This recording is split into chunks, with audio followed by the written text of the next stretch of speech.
আসসালামু আলাইকুম। আমি দীপ্ত রায় পড়াশোনা করছি ঢাকা মেডিকেল কলেজ তৃতীয় বর্ষে। তো আজ আমি তোমাদের জন্য একটা নতুন চ্যাপ্টার নিয়ে হাজির হয়েছি, যেটি হচ্ছে ফিজিক্স সেকেন্ড পেপার ইসাক স্যারের বইয়ের প্রথম অধ্যায় তাপগতিবিদ্যা। এই অধ্যায়ের এমসিকিউ সলভ। তো এই এমসিকিউ গুলো সলভ করানোর উদ্দেশ্যটা কি, যে আমি তোমাদেরকে আগের ভিডিওতেও বলেছিলাম যে ফিজিক্স এবং কেমিস্ট্রি যে সাবজেক্ট, এগুলো মেডিকেল অ্যাডমিশন টেস্টে প্রায় 50%-এর মতো প্রশ্ন অনুশীলনী থেকে হুবহু তুলে দেওয়া হয়। তো আমরা এই ভিডিওগুলো কেন দিচ্ছি, যেন তোমরা আমাদের সাথে এই এমসিকিউ গুলো সলভের মাধ্যমে অন্যদের তুলনায় এই মেডিকেল অ্যাডমিশন টেস্টের যে টাইমটা তোমরা যেন একটু এগিয়ে থাকতে পারো। তো আর বেশি কথা না বলে পড়াশোনা শুরু করা যাক। দেখো, প্রথম প্রশ্নে কি বলেছে যে একটি স্থিরবিন্দু পদ্ধতিতে তাপমাত্রা পরিমাপের মূলনীতি ব্যবহৃত হয় নিম্নের কোন স্কেলে। আচ্ছা, এখানে দেখো আমাদের একটা কি পয়েন্ট দেওয়া আছে, কি যে একটি স্থির বিন্দু পদ্ধতি, তার মানে কি এখানে একটা স্ট্যান্ডার্ড স্কেল মিন করছে। তো তাপমাত্রা পরিমাপের ক্ষেত্রে আমাদের স্ট্যান্ডার্ড স্কেল কি ছিল, বা এসআই ইউনিট আমরা জানি কি এটা কেলভিন। সো এখানে আনসার হবে কি কেলভিন স্কেল। অর্থাৎ কেলভিন স্কেলের মাধ্যমে আমরা একটি স্থির বিন্দু পদ্ধতিতে তাপমাত্রা পরিমাপ করতে পারি। এরপর কি বলেছে যে তাপগতিবিদ্যার কোন সূত্রকে ভিত্তি করে থার্মোমিটার তৈরি করা হয়। এটাও তোমরা একদম বেসিক থেকে জানো যে তাপগতিবিদ্যার শূন্যতম সূত্র, এর উপর ভিত্তি করে থার্মোমিটার তৈরি করা হয়। তো দেখো এখানে আমরা আর কি কি আছে, যে শূন্যতম সূত্রতে আমরা কি পাচ্ছি, তাহলে শূন্যতম থেকে আসতে আসতে হচ্ছে থার্মোমিটার।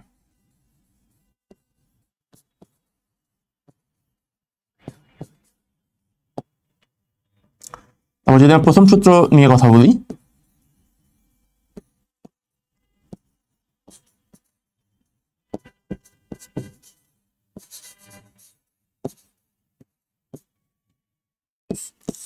আর যদি দ্বিতীয় সূত্র নিয়ে কথা বলি, তাহলে আসবে হচ্ছে এন্ট্রপি।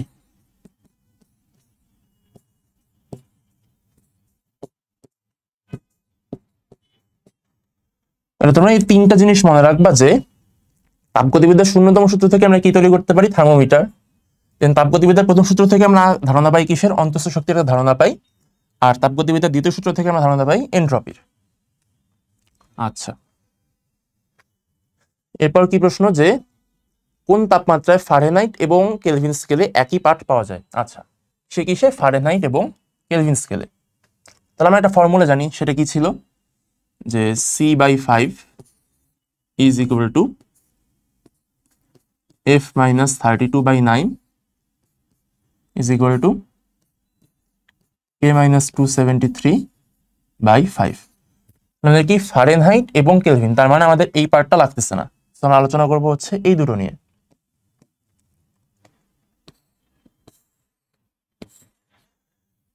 এখন তাহলে আমরা ধরে নিতে পারি কি, যেহেতু বলেছে কি ফারেনহাইট এবং কেলভিন স্কেল দুটো সেম হবে, তো আমি ধরে নিলাম F=K ধরা যেতেই পারে।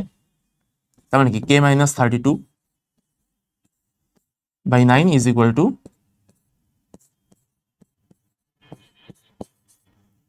K-273/5।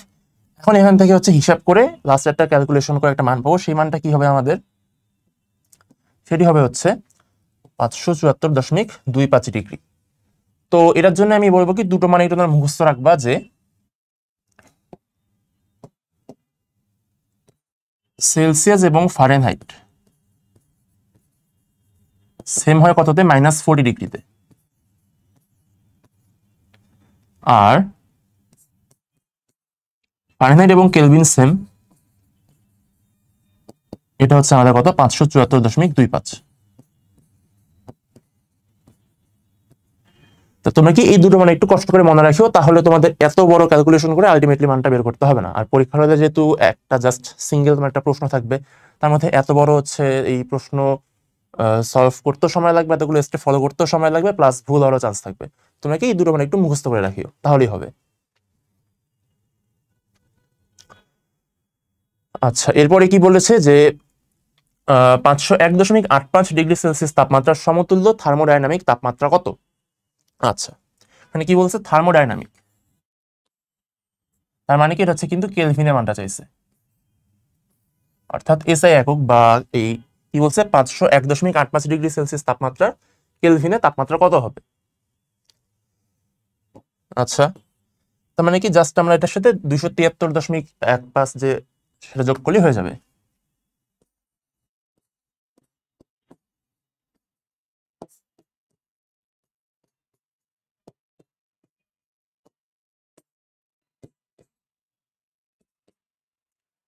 তাহলে কত হচ্ছে এখানে 273 3 আর 1 4,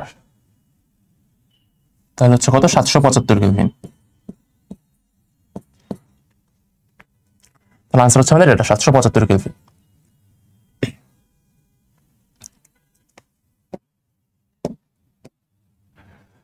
এরপর কি তিনটি সিস্টেম তাপগত সাম্যাবস্থায় থাকলে তাদের নিচের কোন রাশিটি একই হবে? আচ্ছা, তাপীয় সাম্যাবস্থা,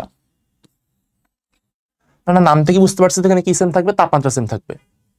মনে করো তিনটা বক্স আছে,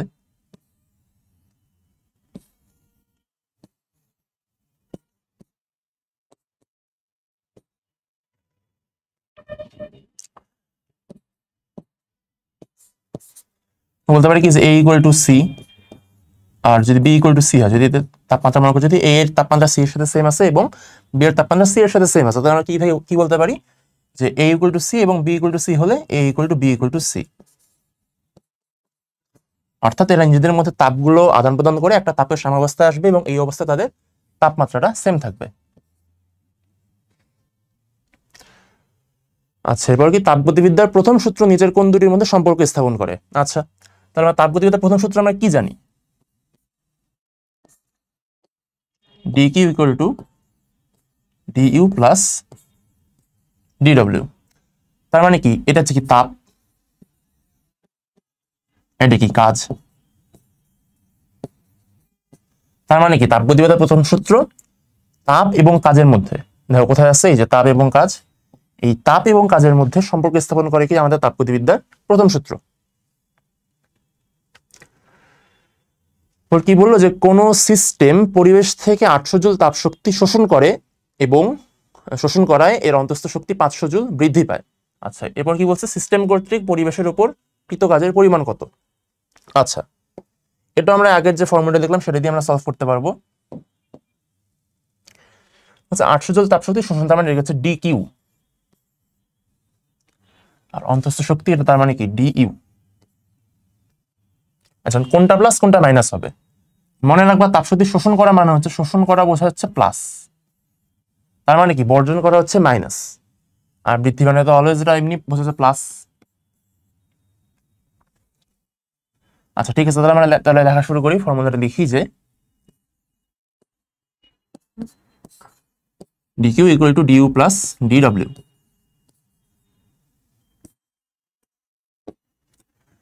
dq কি হচ্ছে আমাদের 800 জুল,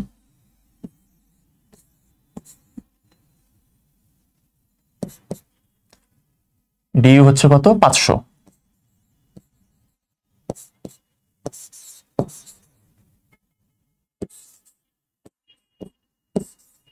dw কত হচ্ছে আমাদের এখানে 800 মাইনাস 500 ইকুয়াল টু 300।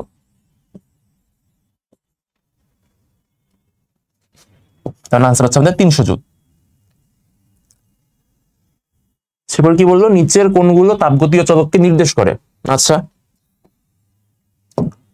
এখানে দেখো কি বলছে, পিভিটি তো আমরা জানি আগে থেকে যে চাপ, আয়তন এবং তাপমাত্রা, এর সাথে কি আছে আমাদের এক্সট্রা অ্যাড করছে ইউএস, এই দুটোর মধ্যে কোনটা হবে? আগের গুলো এমনি এগুলো আগেই বাদ, কনফিউশন হতে পারে এই দুটোর মধ্যে যে পিভিটি ইউ নাকি পিভিটি এস। এখানে হচ্ছে তোমার সবচেয়ে কারেক্ট আনসার হচ্ছে পিভিটি এবং এস, কারণ এস হচ্ছে এন্ট্রপি।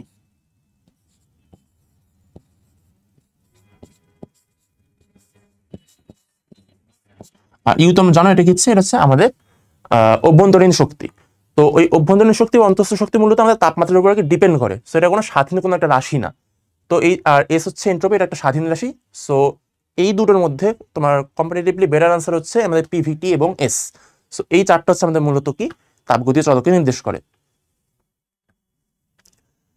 এবার কি বললো যে যদি 2 ক্যালোরি তাপ সম্পূর্ণরূপে কাজে রূপান্তরিত হয় তাহলে কাজের পরিমাণ কত? আচ্ছা, আমরা কি জানি 1 ক্যালোরি ইকুয়াল টু 4.2 জুল। অতএব 2 ক্যালোরি কত হবে 2 ইন্টু 4.2, তার মানে 8.4।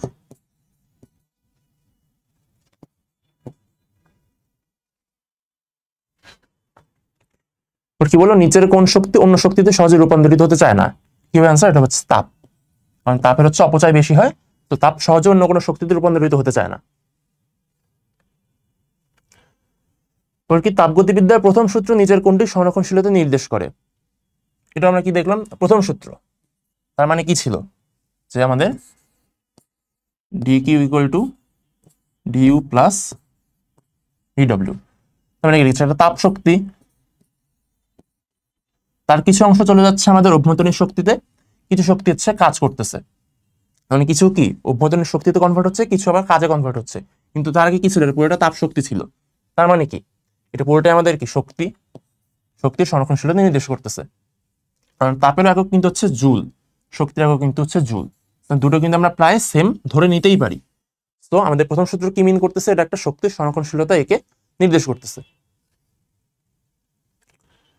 কি বললো যে 500 মিটার উচ্চতার জলপ্রপাতের তলদেশ এবং শীর্ষদেশের পানির তাপমাত্রা পার্থক্য কত হবে, মানে জি এর মান এবং আপেক্ষিক তাপের পরিমাণটা দেওয়া আছে।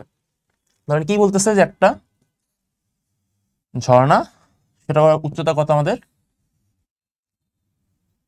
500 মিটার। এই পয়েন্টে ছিল পানিটা, মানে এখান থেকে হচ্ছে একদম তলদেশে এসে পড়তেছে। তার মানে ধরতে পারি হচ্ছে তার একটা এখানে সম্পূর্ণ শক্তি, এখানে ইপি মানে বিভব শক্তি আর কি, সম্পূর্ণ শক্তি এখানে তার কি বিভব শক্তি, আর নিচের সাথে সম্পূর্ণ শক্তি কি আমাদের গতিশক্তিতে কনভার্ট হচ্ছে। আর এখানে তার মানে বলতে পারি কি এই জায়গায় তার কোনো বিভব শক্তি নাই, এইখানে তার কোনো গতিশক্তি নাই। আর শক্তির সংরক্ষণশীলতা নীতি থেকে আমরা বলতে পারি কি এই বিন্দুতে এই পুরো যে বিভব শক্তি সেটা গতিশক্তিতে রূপান্তরিত হয়ে যাবে। তার মানে লিখতে পারি আমরা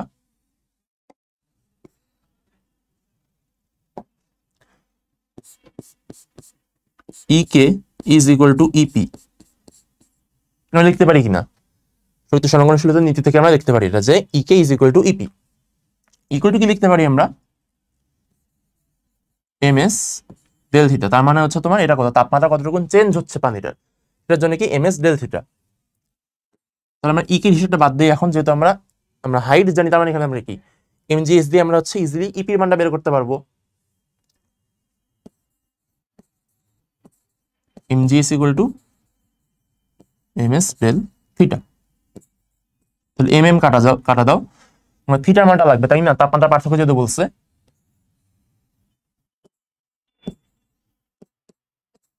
মানে জিএইচ বাই এস।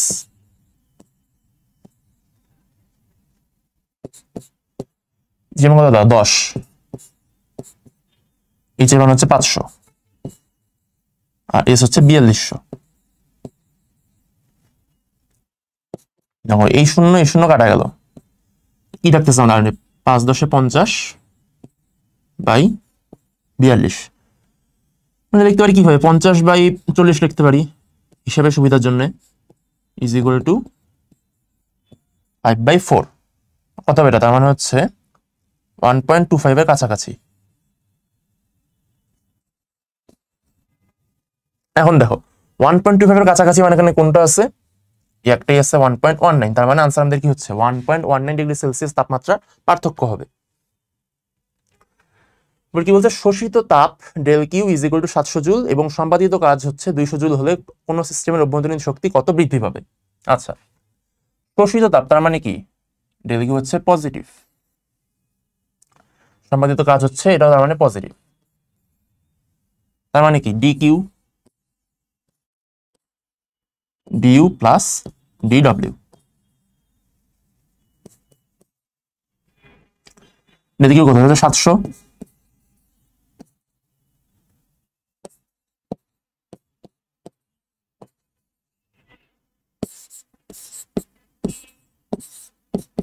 কত চলে 700 - 200 ইকুয়াল টু 500। আনসার হচ্ছে আমাদের কত 500 জুল। কি বলো, গ্যাসের অভ্যন্তরীণ শক্তি নিচের কোনটির উপর নির্ভর করে। তো গ্যাসের অভ্যন্তরীণ শক্তি মূলত সবগুলোর উপরেই মোটামুটি নির্ভর করে থাকে, কিন্তু সবচেয়ে বেশি করে থাকে কার উপর, তাপমাত্রার উপর। এটা কি বলছে, এটা একটা মেয়ার হাইপোথিসিস আছে। সেটাতে কি বলছে, বিজ্ঞানী মেয়ার বলেছে যে গ্যাসের অভ্যন্তরীণ শক্তি মেইনলি তাপমাত্রার উপর ডিপেন্ড করে। সো আমাদের আনসার হবে কি তাপমাত্রা।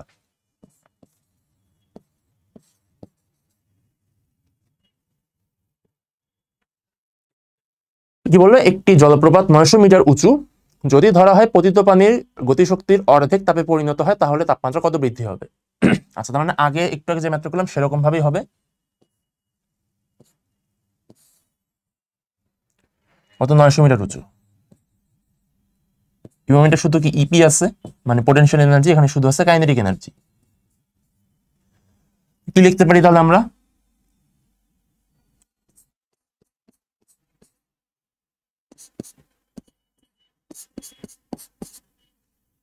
এটা লিখতে পারি এখান থেকে। তাহলে আমরা বলতেছি কি অর্ধেক হয়, অর্ধেক হচ্ছে তাপে পরিণত হয়। তার মানে কি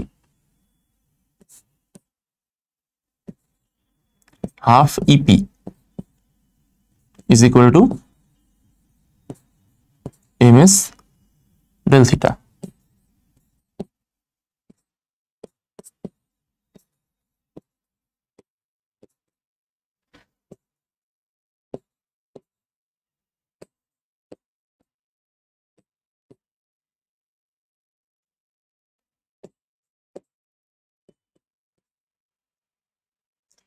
GH বাই 2S এগুলো কি লেখা যায়? জি ধরে নিই এখানে আমরা কত, এখানে যদি জি এর মান কিন্তু দেওয়া নাই, তার মানে তোমরা কেউ হয়তো 9.8 ধরেও করতে পারো, কিন্তু সেটা কিন্তু একটু কঠিন হবে হিসাবটা। সো তোমরা করবে কি 10 ধরে করবা, মানে দেয়া থাকলেও 10, না থাকলেও 10 ধরেই করবা ম্যাথটা।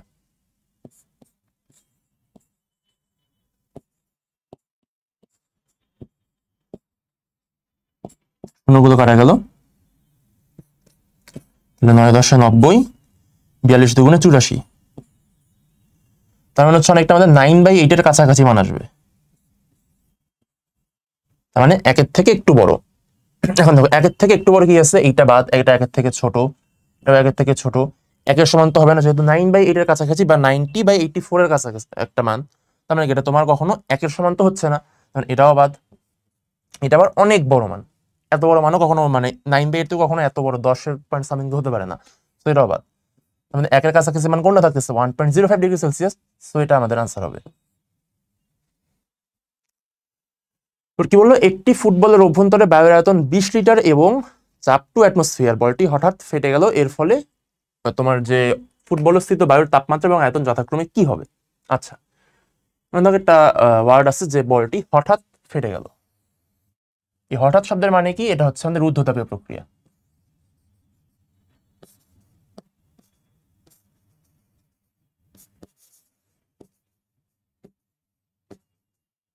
যেখানে ডেল কি ইজ ইকুয়াল টু 0। তাহলে তোমরা সবসময় খেয়াল করবা কোথাও হঠাৎ শব্দটা আছে কিনা। যদি হঠাৎ শব্দটা থাকে তাহলে বুঝে নেবে এটা তোমার দীর্ঘতাপীয় একটা সিস্টেম বা রুদ্ধতাপীয় প্রক্রিয়াকে মিন করছে। এবার তোমরা দেখবে এরপর তোমাদের কি কি ইনফো দেওয়া আছে বা কি বের করতে হবে সেটা তারপর দেখবা। যেমন বলতেছে কি আমাদের যে এর ফলে বায়ুর তাপমাত্রা, তার মানে টি এবং ভি এর মধ্যে কি চেঞ্জ হবে বা হবে না এরকম। তার মানে জানি কি রুদ্ধতাপীয় প্রক্রিয়া যদি হয়ে থাকে, তার মানে যখন ডি কিউ ইকুয়াল টু 0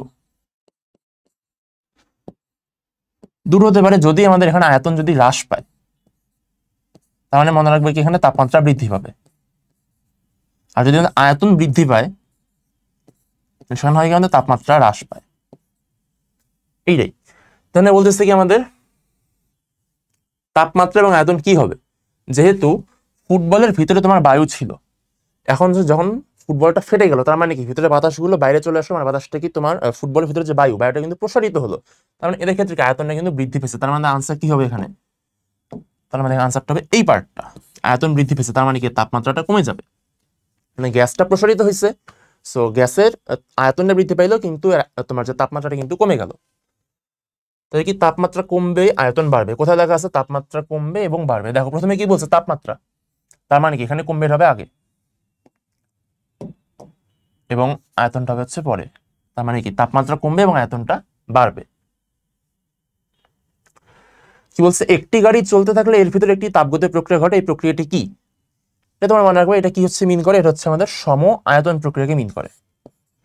কারণ কি তোমার হচ্ছে গাড়িটা চলতেছে, এখন টায়ারটা তো কিছু ফাটে নাই, যদি বলতো যে টায়ারটা হঠাৎ করে ফেটে গেল, তখন আনসারটা কি হতো রুদ্ধতাপীয় প্রক্রিয়া। কিন্তু এখানে কি গাড়িটা চলছে, মানে টায়ার এখন ইনট্যাক্ট আছে, আর টায়ারের ভিতরে তোমার কি আয়তনটা কিন্তু সেম, আয়তন তো কম বেশি হচ্ছে না টায়ারের মধ্যে, সো টায়ারের বায়ুর তোমার আয়তনটাও সেম, সো এটা কি সম আয়তন প্রক্রিয়া। কি বলছে, 1 কাপ গরম চায় নাকি, 1 কাপ গরম চায় যদি একটি ঠান্ডা চামচ ডুবানো হয় তাহলে কি হবে? আচ্ছা, এখন হচ্ছে চায়ের কাপটা কি গরম, সরি চা হচ্ছে গরম আর চামচটা হচ্ছে ঠান্ডা, তার মানে কি গরম থেকে ঠান্ডায় তোমার তাপ সঞ্চালিত হবে, তার মানে কি এখানে চামচের কি কি বলছে এখানে দেখো অপশনগুলো কি, যে চামচের অন্তঃস্থ শক্তি বৃদ্ধি হবে, চামচের অন্তঃস্থ শক্তি একই থাকবে, একই থাকবে তো না, মানে এটা আমাদের আগেই বাদ। এখানে কি বলছে একই থাকে, সো একই থাকাগুলো অবভিয়াসলি বাদ যাবে, কারণ কি এখানে তোমার একটা গরম একটা ঠান্ডা, তার মানে কি এখানে তাপ শক্তির একটা বিনিময় হবে, তার মানে কি একই থাকবে কখনো হতে পারে না, সো বাকি দুটো দেখতে হবে আমাদেরকে। কি হচ্ছে চামচের অন্তঃস্থ শক্তি বৃদ্ধি পায়, আর এটি হচ্ছে চায়ের অন্তঃস্থ শক্তি বৃদ্ধি পায়। আচ্ছা মনে রাখবা তোমাদের অন্তঃস্থ শক্তি,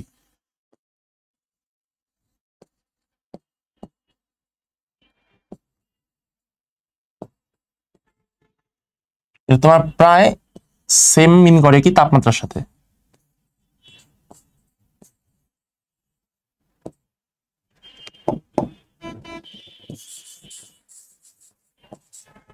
তার মানে তাপমাত্রা যদি কোথাও লেখা থাকে, তাপমাত্রার বদলে আমরা কিন্তু অন্তঃস্থ শক্তি মিন করতে বোঝাতে পারি, কারণ এটাকে কি মেয়ার, যে বিজ্ঞানী মেয়ার যেটা বলছিলেন কি অন্তঃস্থ শক্তি তাপমাত্রার উপর নির্ভর করে, তার মানে কি অন্তঃস্থ শক্তি এবং তাপমাত্রা আমরা প্রায় সমতুল্য ধরে নিতে পারি।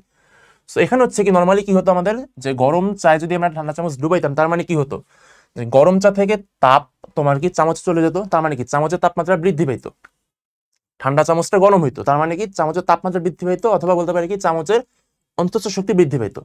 এটা হচ্ছে একটা আনসার কি বলছে, যে চামচের অন্তঃস্থ শক্তি বৃদ্ধি পায়, তার মানে কি এটাই মিন করতেছে, এটা হচ্ছে আমাদের রাইট আনসার। আর এখানে কি তার মানে কি চায়ের তাপমাত্রা কিন্তু হ্রাস পাবে, কারণ চা থেকে কিছু তাপ তোমার চামচে চলে গেছে, তার মানে কি চায়ের অন্তঃস্থ শক্তি যদি এখানে হ্রাস বলতো তাহলে এটা সঠিক আনসার হইতে পারতো, কিন্তু বলছে বৃদ্ধি, সো এটা ভুল। মানে চামচের অন্তঃস্থ শক্তি বৃদ্ধি পায় অথবা চামচের তাপমাত্রা বৃদ্ধি পায়, আমাদের আনসার হচ্ছে ক। এবার কি বললো, কোন গ্যাসের দুটি মোলার আপেক্ষিক তাপের অনুপাত একটি ধ্রুব রাশি, এই ধ্রুব রাশিকে যে প্রতীক দিয়ে প্রকাশ করা হয় সেটি কি। আচ্ছা আমরা জানি কি মোলার আপেক্ষিক তাপ কিন্তু দুটো আছে, একটা হচ্ছে সিপি আর হচ্ছে সিভি। মনে রাখবা দুটো একটা অনুপাত আছে, যে CP by CV is equal to হচ্ছে গামা, এটা তোমাকে মনে রাখবা। তার মানে আনসার কি হচ্ছে আমাদের কি ধ্রুব রাশির অনুপাতটা হচ্ছে গামা। কি বলছে, গামা ইজ ইকুয়াল টু 5/3 এর জন্য নিচের কোনটি সঠিক। আচ্ছা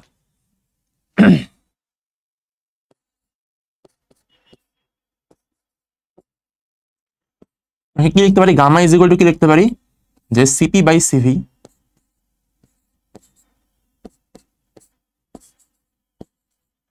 মনে রাখবে এখানে কি, যে CP minus CV is equal to R, এই তোমার ফর্মুলাটা একটু মনে রাখিও, এই দুটো ফর্মুলা দিয়ে আমরা ম্যাথটা সলভ করতে পারবো। আচ্ছা তাহলে ধরি হচ্ছে প্রথমে কি, বা 3 সিপি মানে আর গুণন করে দিলাম ইজ ইকুয়াল টু 5 সিভি।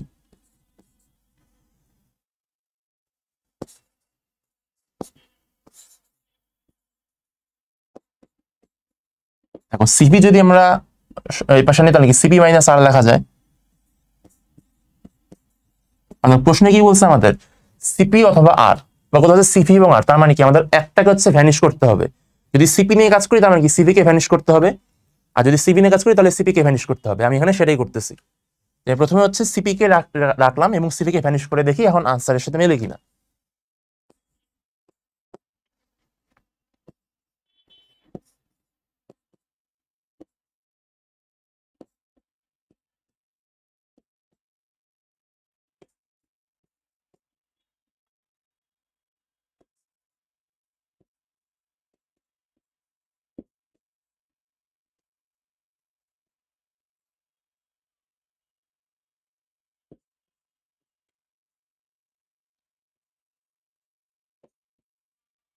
দেখতে হবে এইটার সাথে হচ্ছে আমাদের এখানে মেলে কিনা, সিপি ইকুয়াল টু, দেখো এখানে সিপি ইজ ইকুয়াল টু কিন্তু 5/2 আর আসে, এখানে সিপি ইকুয়াল টু 5/2 আর কিন্তু দেওয়া নাই, তার মানে এইটা দিয়ে হচ্ছে মানে কি সিভি দিয়ে এখন কাজ করতে হবে, মানে সিভি কি এখন হচ্ছে আমাদের সিভি কে রাখতে হবে, সিপি কে ভ্যানিশ করে দেখতে হবে। এখান থেকে আমি করতে পারি, মানে আরেকটা ভাবে করবো, এখন কি লাগবো, সিপি কাছে ভ্যানিশ করবো, তাহলে কি সিভি প্লাস আর লিখতে পারি, এই 3 সিপি আছে না, মানে সিপি কারণে লিখবো কি CP is equal to CV plus R, বা R plus CV is equal to 5 CV.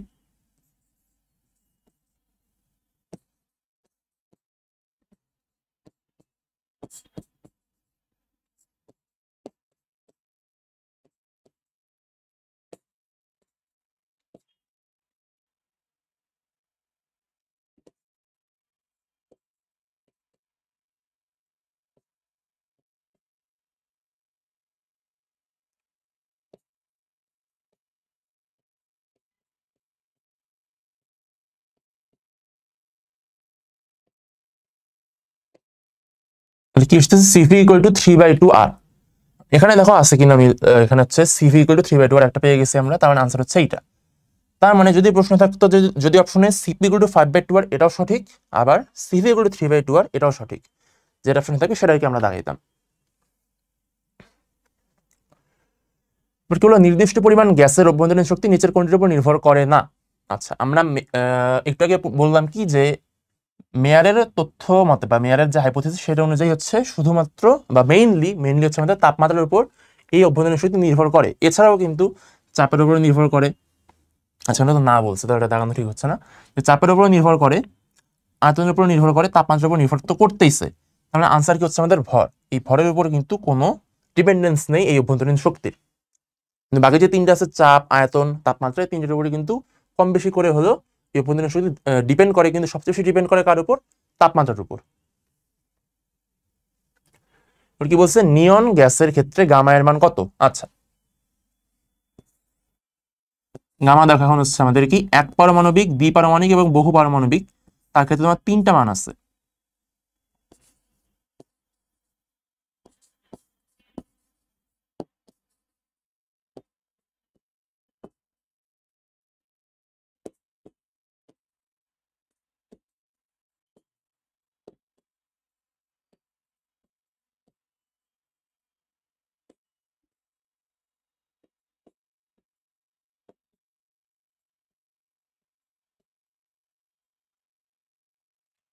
এক পারমাণবিকের ক্ষেত্রে সেটা কত, 1.67। দ্বি পারমাণবিক ক্ষেত্রে হচ্ছে এটা 1.41 এবং বহুর ক্ষেত্রে সেটা কত, 1.33। দেখো নিয়ন বলছে কি, নিয়ন মানে এটা কি একটা নিষ্ক্রিয় গ্যাস বা নোবেল গ্যাস, মানে সেটা কত, এটা হচ্ছে এক পারমাণবিক গ্যাস।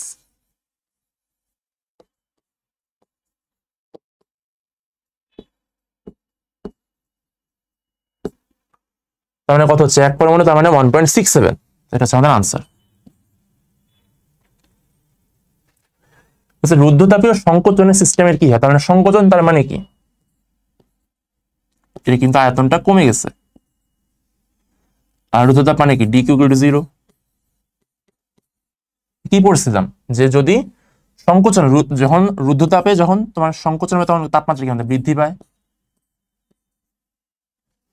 একটু পড়ে আসলাম এটা যে রুদ্ধতাপীয় সংকোচনে যখন হচ্ছে আমাদের ভি কমে যাচ্ছে, মানে রুদ্ধতাপীয় প্রক্রিয়ায় যদি ভি কমে তার মানে টি বাড়বে, আর ভি বাড়লে টি কমবে। যেহেতু ভি আমাদের কমছে তার মানে কি টি বাড়বে, তার মানে কি তাপমাত্রা বৃদ্ধি পায়। কি বললো, গৃহীত তাপ এবং বর্জিত তাপ, গৃহীত তাপ Q1 এবং বর্জিত তাপ Q2 হলে কোনো তাপীয় ইঞ্জিনের দক্ষতা কত। আচ্ছা, তার মানে কি এটা হচ্ছে তোমার একটা প্রথমে ছিল Q1 শক্তি হচ্ছে গ্রহণ করছে তাপ শক্তি, সেটা হচ্ছে আমাদের মনে হচ্ছে তাপ গ্রাহকে সেটা হচ্ছে Q2 পরিমাণ তাপ দিয়ে দিছে এবং তার মধ্যে কিছু একটা তার কাজ W পরিমাণ কাজ করছে, সেটা দক্ষতা কত হবে। তার মানে জানি কি তোমার হচ্ছে Q2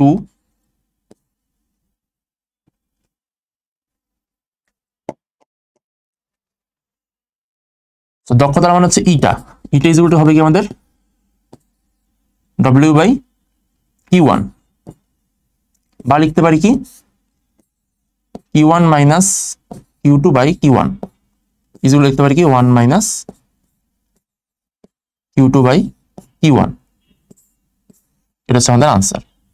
তো দক্ষতার সূত্র আর কি কোনো তাপীয় ইঞ্জিনের ক্ষেত্রে, তাহলে 1 মাইনাস Q2/Q1। কি বললো যে রুদ্ধতাপ প্রক্রিয়ার ক্ষেত্রে নিচের কোনটি সঠিক নয়। আচ্ছা, তাহলে দেখি কোনগুলো সঠিক আছে। রুদ্ধতাপ তার মানে কি ইকুয়াল টু 0, কোনটি সঠিক নয় বলছে। দেখি কি সঠিক পাচ্ছি আমরা, যে কি তাপমাত্রা ধ্রুব থাকে না কিন্তু তাপের পরিবর্তন হয় না, অর্থাৎ ডিকিউ ইকুয়াল টু 0, তার মানে এটা কিন্তু সঠিক, সেটা আমাদের আনসার না। এবার কি বলছে, এটা ধীর প্রক্রিয়া, এটা একটু পরে আসতেছি।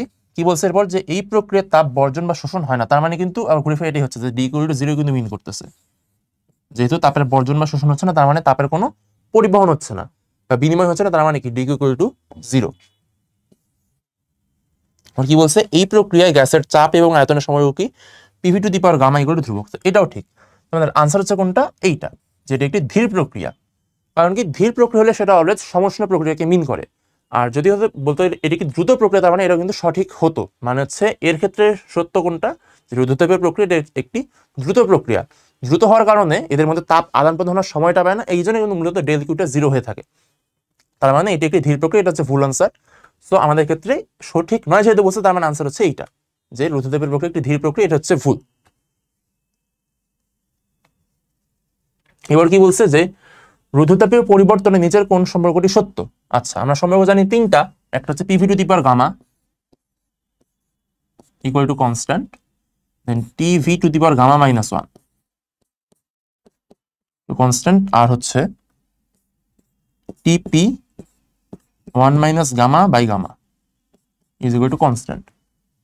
বলছে কি নিচের কোনটি সত্য। আচ্ছা দেখি, এইটা ভুল, আনসার হচ্ছে এটা, TV to the power gamma minus 1 equal to constant.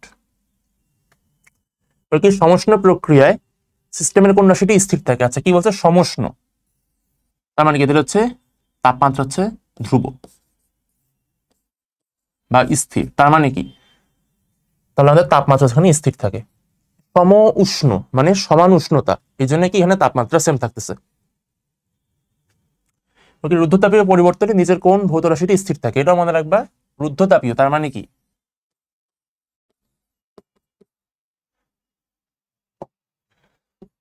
স্থির থাকে কোনটা, মনে রাখবা হচ্ছে এনট্রপি, কারণ আমরা জানি কি এনট্রপি হচ্ছে আমরা ডিএস দিয়ে প্রকাশ করে থাকি, হচ্ছে D Q by T. Entropy is equal to D Q by T. এখন রুদ্ধতাপ মানে কি, D Q to 0, 0 by T is equal to 0, তার মানে কি এনট্রপির কোনো পরিবর্তন হচ্ছে না। ডিএস মানে কি পরিবর্তন, মানে ডি হচ্ছে কি একটা পরিবর্তন বিন করে, তার মানে এনট্রপি পরিবর্তন হচ্ছে ডিএস, ডিএস ইকুয়াল টু 0, তার মানে কি এনট্রপি কোনো পরিবর্তন নেই, তার মানে কি এনট্রপি এখানে স্থির আছে। সো আনসার হচ্ছে আমাদের এনট্রপি। কি রুদ্ধতাপীয় প্রক্রিয়ার ক্ষেত্রে নিচের কোনটি সত্য। আচ্ছা, রুদ্ধতাপ মানে এখানে ডেল কিউ 0 হবে, তাহলে এখানে দেখো প্রথমে এখানে আগে বাদ দিতে পারি, কেন, কারণ এখানে del Q not equal to 0 দেখা আছে, তার মানে কি এদেরও কখনোই হচ্ছে না। এখন এই দুটোর মধ্যে কোনটা হবে, কি বলছে, del T equal to 0, del Q equal to 0, del T কি অলওয়েজ 0 হয়, হয় না, কিন্তু তাপমাত্রা কিন্তু চেঞ্জ হয়, তাপের কোনো চেঞ্জ হয় না, কিন্তু তাপমাত্রা কিন্তু চেঞ্জ হয়, তার মানে এটা আমাদের ভুল। তাহলে হচ্ছে আমাদের রাইট আনসার হচ্ছে এইটা, যেখানে তাপের প্রবাহ কিন্তু হবে না, মানে তাপের পরিবর্তন 0 কিন্তু তাপমাত্রা পরিবর্তন 0 নয়, মানে তাপমাত্রার কোনো একটা পরিবর্তন হয়ে থাকে। কি প্রত্যাবর্তী প্রক্রিয়া একটি কি। আচ্ছা মনে রাখবো, অপ্রত্যাবর্তী প্রক্রিয়াটা মনে রাখা ইজি।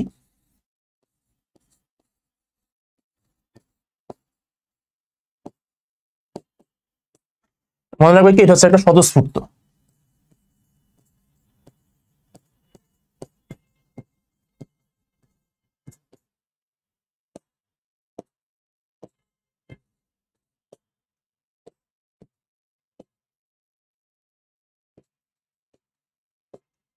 মূলত এখানে যে তিনটা পয়েন্ট, তিনটা পয়েন্ট আসলে মূলত আমাদের অপ্রত্যাবর্তী প্রক্রিয়াকে মিন করছে। এটা একটা স্বতঃস্ফূর্ত প্রক্রিয়া, একটা একমুখী প্রক্রিয়া, একটা দ্রুত সংঘটিত হয়ে থাকে। তার মানে কি এই তিনটা যেহেতু অপ্রত্যাবর্তী প্রক্রিয়াকে মিন করছে, তার মানে আনসার হচ্ছে কি আমাদের তাপগতীয় প্রক্রিয়া, কারণ বলছে কি আমাদের একটা প্রত্যাবর্তী প্রক্রিয়া। প্রত্যাবর্তী প্রক্রিয়া কি, এটা স্বতঃস্ফূর্ত না, এটা একটা ধীর প্রক্রিয়া। এটা হচ্ছে উভমুখী, মানে হচ্ছে যে আবার ব্যাক করতে পারে, একমুখী না। একমুখী মানে কি গেছে তো ওখানে শেষ, মানে জাস্ট এদিকে যাবে, এদিকে ব্যাক করতে পারবে না। কিন্তু প্রত্যাবর্তী কি, সে যাবে আবার সে ব্যাকও করবে। তো আনসার হচ্ছে নাকি তাপগতীয় প্রক্রিয়া। বলছে গামা ইকুয়াল টু 1.67 হলে গ্যাসটির অণু কত পারমাণবিক হবে। আচ্ছা এটা মানে কি পড়ছিলাম, মানে এক পারমাণবিকের ক্ষেত্রে কত কি পড়ছিলাম, যে গামা 1.67, তার মানে এটা কি এক পারমাণবিক। কি মোলার তাপ ধারণ ক্ষমতার সমীকরণ কি। আচ্ছা দেখো, আমি তোমাকে আরেকটা সমীকরণ দিয়ে এটা মনে রাখাটা ট্রিক্স দেখাই দিই, যে আমরা আগে জানতাম কি 19 তোমরা পড়ে আসছো,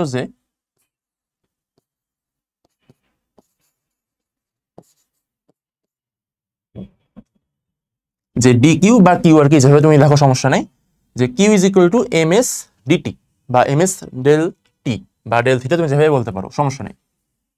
এখানে এস এর পরিচয়টা কি ছিল, এখানে এস ছিল হচ্ছে আমাদের মোলার আপেক্ষিক তাপ ছিল, এস ইকুয়াল টু। আর এখানে বলছে কি মোলার তাপ ধারণ ক্ষমতা, আমরা তুমি আগেও জানো যে তাপ ধারণ ক্ষমতাকে আমরা কি বলতাম, 19 কিন্তু ছিল, আমরা সি দিয়ে প্রকাশ করতাম। সেটা হচ্ছে এখন এখানে এসে বড় ক্লাস এসে সিপি এবং সিপিতে দুইটা তার কি ডিভাইডেড হয়ে গেছে। তো মনে রাখবা এই ফর্মটা মনে রাখছো না, Q is equal to M S del T. তুমি এখানে লিখতে পারো যে জাস্ট হচ্ছে এস কে তুমি সি দিয়ে রিপ্লেস করবা, যে D Q equal to M C del T. এখান থেকে তুমি হচ্ছে কি ডেল সি এর মানটা বের করতে বলছে, বা সি এর মানটা বের করতে বলছে। তুমি লিখবা কি C is equal to D Q by M del T. এখানে দেখো ডেল টি বা ডিটি যেটা লিখতে পারো, বা ইকুয়াল লিখতে পারো কি যে ডি কিউ এম ডিটি। তো এখানে কোনটার সাথে মিল আছে? C equal to D Q by M DT.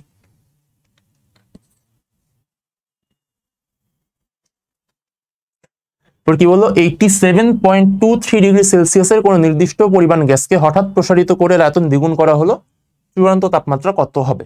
আচ্ছা, তার মানে এটা হচ্ছে কি আমাদের আদি তাপমাত্রা মানে T1, আর চূড়ান্ত মানে হচ্ছে কি T2 বের করতে হবে আমাদেরকে। আর হচ্ছে প্রসারিত করা হয়েছে, তার মানে কি হচ্ছে ভি এর একটা ব্যাপার আছে, কত আয়তন দ্বিগুণ করা হয়েছে। আচ্ছা, তাহলে আমাদের কি ফর্মুলাটা কি হবে? টিভি যদি gamma minus one equal to constant. আমরা এটা দিয়ে হচ্ছে ম্যাথটা করতে পারবো, কিন্তু পুরো ম্যাথটা আমরা করবো না, কারণ এখানে গামার মানটা আছে, গামা মানে কি 1.67, বা এখানে তোমার হচ্ছে ডিরেক্ট লেখাও নাই যে আর কি কোন গ্যাস। এখানে যদি কোনো লেখা না থাকে যে গামার মান দেওয়া না থাকে, বা কোনো ইন্ডিকেশন দেওয়া না থাকে গামা কত হবে, সেক্ষেত্রে আমরা 1.67 ধরেই ম্যাথটা করা ট্রাই করবো।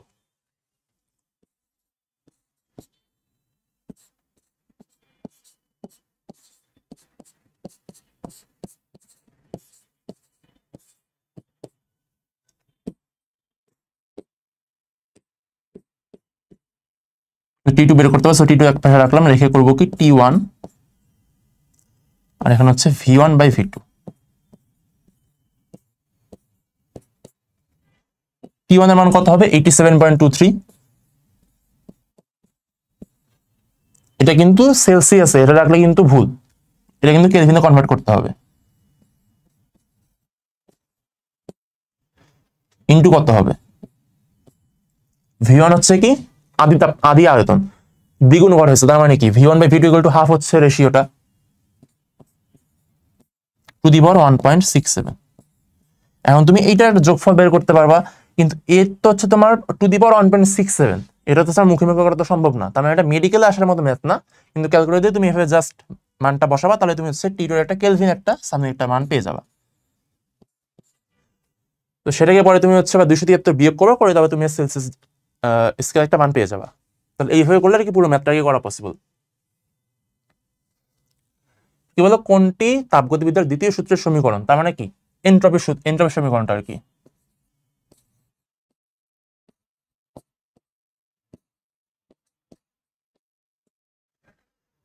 এনট্রপি কোনটা? এখানে একটাই, যে DS equal to DQ by T. নিচের কোনটি অপ্রত্যাগামী প্রক্রিয়ার বৈশিষ্ট্য? আচ্ছা, আমি একটু আগে কিন্তু ওই 3টা পয়েন্ট লিখছিলাম, ওই 3টা পয়েন্ট থেকে এটাও বের করা পসিবল। যে কি বলছে, যে কার্যনির্বাহক বস্তু প্রাথমিক অবস্থায় ফিরে আসে, তার মানে কি যাচ্ছে প্রাথমিক অবস্থা থেকে সে এক জায়গায় গেল, সেখান থেকে সে আবার প্রাথমিক অবস্থায় ফিরে আসতেছে, তার মানে ব্যাক করতেছে, তার মানে এটা কি প্রত্যাগামী প্রক্রিয়া, তার মানে এটা আমাদের আনসার না। কি বলছে, সিস্টেমের তাপগতি সাম্যাবস্থা বজায় থাকে। কি করছিলাম আমরা? তাপগতি প্রক্রিয়া কোনটা ছিল? প্রত্যাবর্তী ছিল, আমরা চাইছি কি অপ্রত্যাবর্তী, তার মানে এটা আনসার না। বুঝছে, এটি অতি ধীর প্রক্রিয়া। অপ্রত্যাগামী কি ছিল? একটা দ্রুত প্রক্রিয়া ছিল, আর প্রত্যাবর্তী ছিল আমাদের ধীর প্রক্রিয়া, তার মানে এটাও না এটাও না। তো এগুলো একটা আমাদের আনসার হইতেছে না। আনসার হচ্ছে কোনটা? এইটা। যে 2টা পয়েন্টই আমরা লিখছিলাম যে স্বতঃস্ফূর্ত একমুখী দ্রুত প্রক্রিয়া, 3টা কি ছিল আমাদের? অপ্রত্যাবর্তী প্রক্রিয়া বৈশিষ্ট্য। তার মানে কি অপ্রত্যাবর্তী বা অপ্রত্যাগামী প্রক্রিয়া বৈশিষ্ট্য কি? এটি একটি স্বতঃস্ফূর্ত এবং একটি একমুখী বিক্রিয়া। কি কোনো গ্যাসের আপেক্ষিক তাপদ্বয়ের অনুপাত গামা ইকুয়াল টু 1.41 হলে গ্যাসের অণু কি হবে? গামা ইকুয়াল টু 1.41, তার মানে এটা হচ্ছে দ্বিপারমাণবিক। এক পারমাণবিক হলে সেটা কত? 1.67, আর ত্রিপারমাণবিক বা বহু এই দুটোর ক্ষেত্রে সেম কত হচ্ছে? 1.33। বলতে স্বতঃস্ফূর্ত পরিবর্তনে কি হয়? আচ্ছা, মনে রাখবা স্বতঃস্ফূর্ত পরিবর্তনে কি হয় আমাদের? এনট্রপি এবং বিশৃঙ্খলা।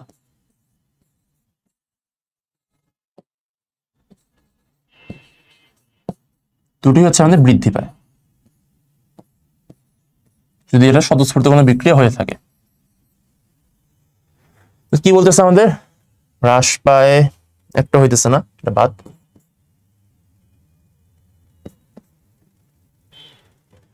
কি বলছে? বৃদ্ধি পায় এন্ট্রপি ও শৃঙ্খলা, শৃঙ্খলা কিন্তু না, বিশৃঙ্খলা। না মানে কি? এন্ট্রপি এবং বিশৃঙ্খলা বৃদ্ধি পায়। কার্নোচক্রের চতুর্থ ধাপে কি ঘটে? আচ্ছা, মনে রাখবা কার্নোচক্রটা মূলত কি? এটা হচ্ছে গ্রাফ, এটা হচ্ছে পি ভি।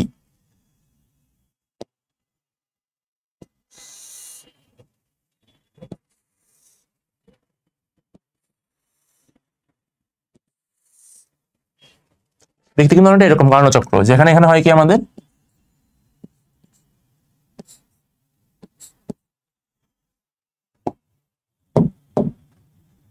এটা হচ্ছে সমষ্ণ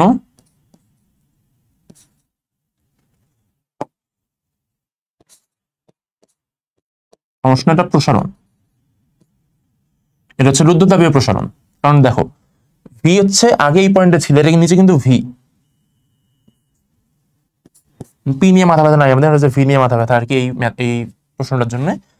এটা ছিল এই পয়েন্টে ভি, কিন্তু তার ডান দিকে গেছে, মানে কি তার ভি বাড়ছে, তার মানে কি সমষ্ণ প্রসারণ। তার মানে এখানে হচ্ছে কি, এখানে কিন্তু ভি আলটিমেটলি কিন্তু বাড়তেছে, তার মানে কি এটা হচ্ছে রুদ্ধতাপীয় প্রসারণ।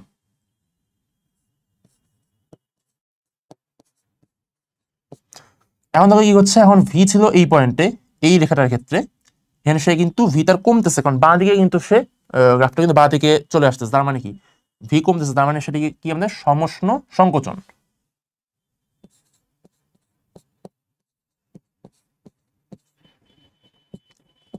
আর এটা হচ্ছে কি আমাদের, তার মানে রুদ্ধতাপীয় সংকোচন হবে।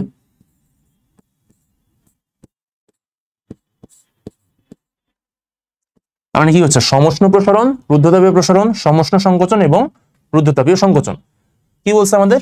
চতুর্থ ধাপ, তার মানে কি এইটার কথা এইটাকে মিন করতেছে, তার মানে কি এটা হবে কি রুদ্ধতাপীয় সংকোচন। এটা হচ্ছে আমাদের আনসার। কি বলে? রুদ্ধতাপ প্রক্রিয়ায় গামা ইকুয়াল টু 1.4, দ্বিপরমাণু গ্যাসের চাপ 0.5% বৃদ্ধি করা হলো, তাহলে গ্যাসের আয়তন কত কমবে? আচ্ছা,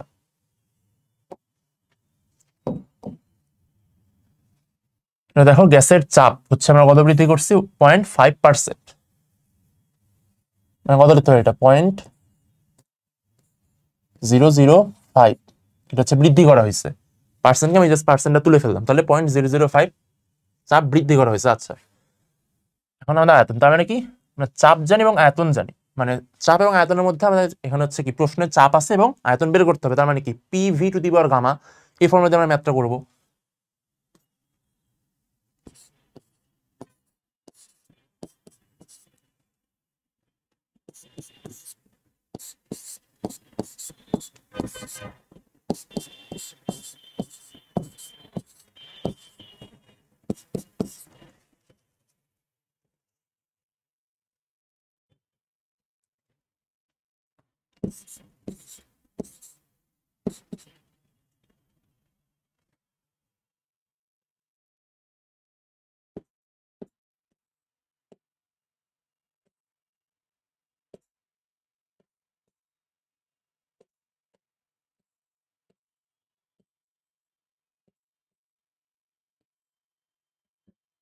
এখন আমরা এটা কিভাবে লিখতে পারলাম? পি ওয়ান কে আমরা পি ধরে নিচ্ছি, মানে পি ওয়ান ইকুয়াল টু আমরা পি ধরে নিলাম একটা চাপ, আদি চাপ হচ্ছে পি, আর পরে বলছে কি বা পি টু এর মানটা কত হবে? গ্যাসের চাপটা কত? আমরা 0.005 বৃদ্ধি করছি, তার মানে কি আগে যদি তার 1 প্যাসকেল থাকে বা 1 পি থাকে, তার মানে কি 1 প্লাস 0.005 ইকুয়াল টু কত হবে? 1.005 পি হচ্ছে। আমরা ডিরেক্ট লিখছি আর কি, যে ভি টু রাখছি, ভি ওয়ানটাকে হচ্ছে ভি ওয়ান তো আছে এখানেই, জাস্ট পি টু করে নিচে নামাই দিচ্ছি, মানে পি ওয়ান কত? পি, আর পি টু হচ্ছে কত? 1.005 পি। এখান থেকে পি পি কাটা গেল, লেখা যায় ভি ইকুয়াল টু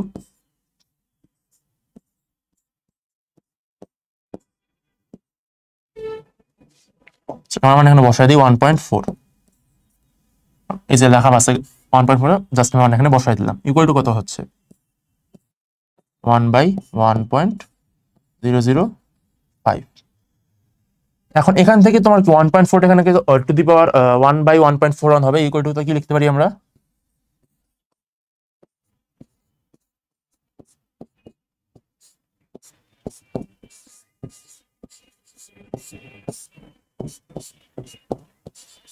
এখন এটা কিন্তু ক্যালকুলেটর ছাড়া করা পসিবল না। তো এরকম করে তো একটা মান আসবে, এটার সাথে V2 V1 একটা সম্পর্ক করবা, দেখতে পারো আয়তন কত কমতেছে। তারপর এটা হচ্ছে ক্যালকুলেটর দিয়ে করতে হবে, সেটা মেডিকেলের জন্য কি ইম্পর্টেন্ট না এরকম কোনো ম্যাথ। গৃহীত তাপ Q1 এবং বর্জিত তাপ Q2 হলে তাপ ইঞ্জিনের ক্ষমতা কত বা দক্ষতা কত। আমি একটু আগে ম্যাথটা করে আসছি, কি ছিল, E2 equal to 1 minus Q2/Q1। কোন সূত্রকে কাজে লাগিয়ে তাপীয় ইঞ্জিন এবং রেফ্রিজারেটর তৈরি করা হয়, এটা আমরা জানি কোন সূত্র থেকে, তাপগতিবিদ্যার তৃতীয় সূত্র থেকে এটা তৈরি করা হয়।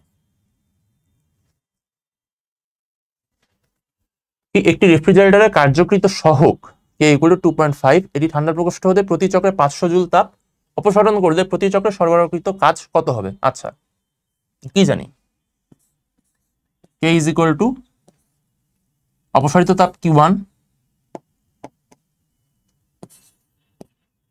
ডিভাইডেড বাই কাজ বা W। চাইছে কি সরবরাহিত কাজের মানে বের করতে হবে। আচ্ছা, তাহলে W ইকুয়াল টু Q1/K। তাহলে Q1 এর মান কত, বা Q1 বা অপসারিত তাপ কত, এটা হচ্ছে 500 জুল, আর K এর মান কত 2.5। আনসার কত হচ্ছে তাহলে এখানে আমাদের 200 জুল।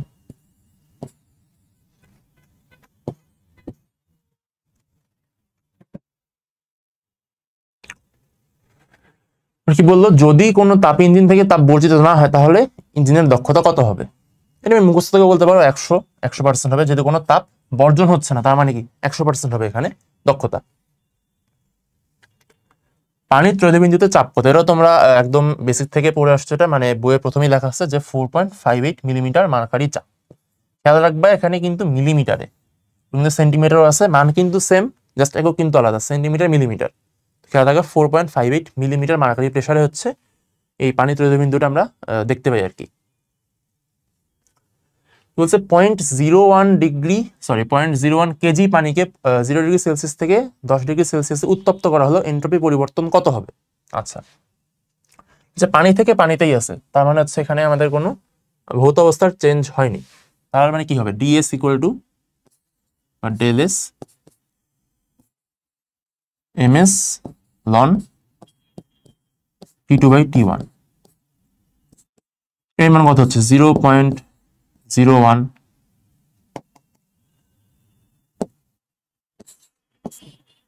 এস এর মান কত 4200 লন 0 থেকে 10। আচ্ছা, তার মানে লন হচ্ছে কত, 273 যোগ 10 কত, 283, মানে হচ্ছে 273। খেয়াল রাখবে সকল সব ম্যাথের ক্ষেত্রে কিন্তু তাপমাত্রাগুলো কিন্তু সেলসিয়াস থেকে কেলভিনে কনভার্ট করতেই হবে, তারপর হচ্ছে ম্যাথগুলো করা যাবে। আর এই ম্যাথ হচ্ছে আমাদের মানে কি মেডিকেল আসার মতো না, কারণ এখানে লন আছে, লনের ম্যাথ কখনো মুখে মুখে করতে পারবো না। তো এরকম করে পরে ক্যালকুলেটর মানটা বসালে তুমি হচ্ছে মানটা পেয়েছো যে এন্ট্রপি পরিবর্তন কত হবে বের করা পসিবল হবে। এর জন্য কি ক্যালকুলেটর লাগবে, আমাদের মুখে মুখে এটা করা পসিবল না। কি কার্নোট চক্রের প্রথম ধাপের নিচের কোনটি সঠিক। কি পড়ছিলাম আমরা, প্রথম ধাপে কি হয়, ছবিটাতে কি ছিল, যে আমাদের সমষ্ণ প্রসারণ হয়।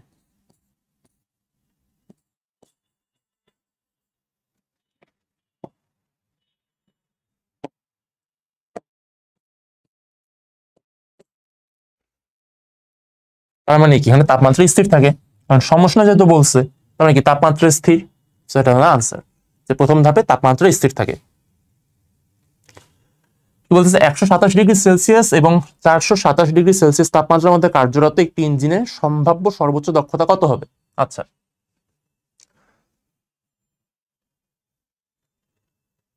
একটা ইঞ্জিন বলছে, তার মানে এটা মূলত তাপ ইঞ্জিন আর কি মিন করতেছে, যে তাপ ইঞ্জিনের সর্বোচ্চ দক্ষতা কত হবে। তো আমরা জানি কি ইটা ইকুয়াল টু 1 মাইনাস Q2/Q1, আমরা এটা হচ্ছে আগে থেকে জানি, কিন্তু যেহেতু যদি বলছে এটা তাপ ইঞ্জিন, তাপ কথাটা আর কি এত কোনো মিস্টেক মিস করছি আর কি, জানি কি Q সমানুপাত টি, তাপ ইঞ্জিনের ক্ষেত্রে আর কি, বা আদর্শ ইঞ্জিন যেগুলো আছে আদর্শ ইঞ্জিনের ক্ষেত্রে আমরা বলতে পারি কি কিউ সমানুপাত টি। তাহলে এখানে লিখতে পারি কি 1 মাইনাস T2 বাই T1।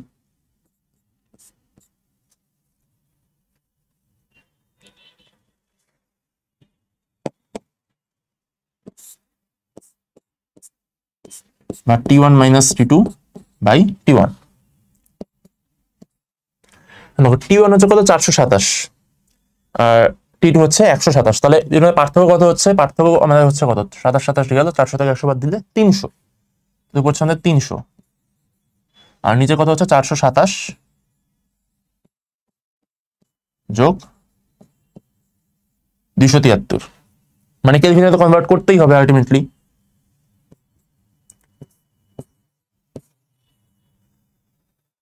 চারশো 200 600 মানে হচ্ছে 700।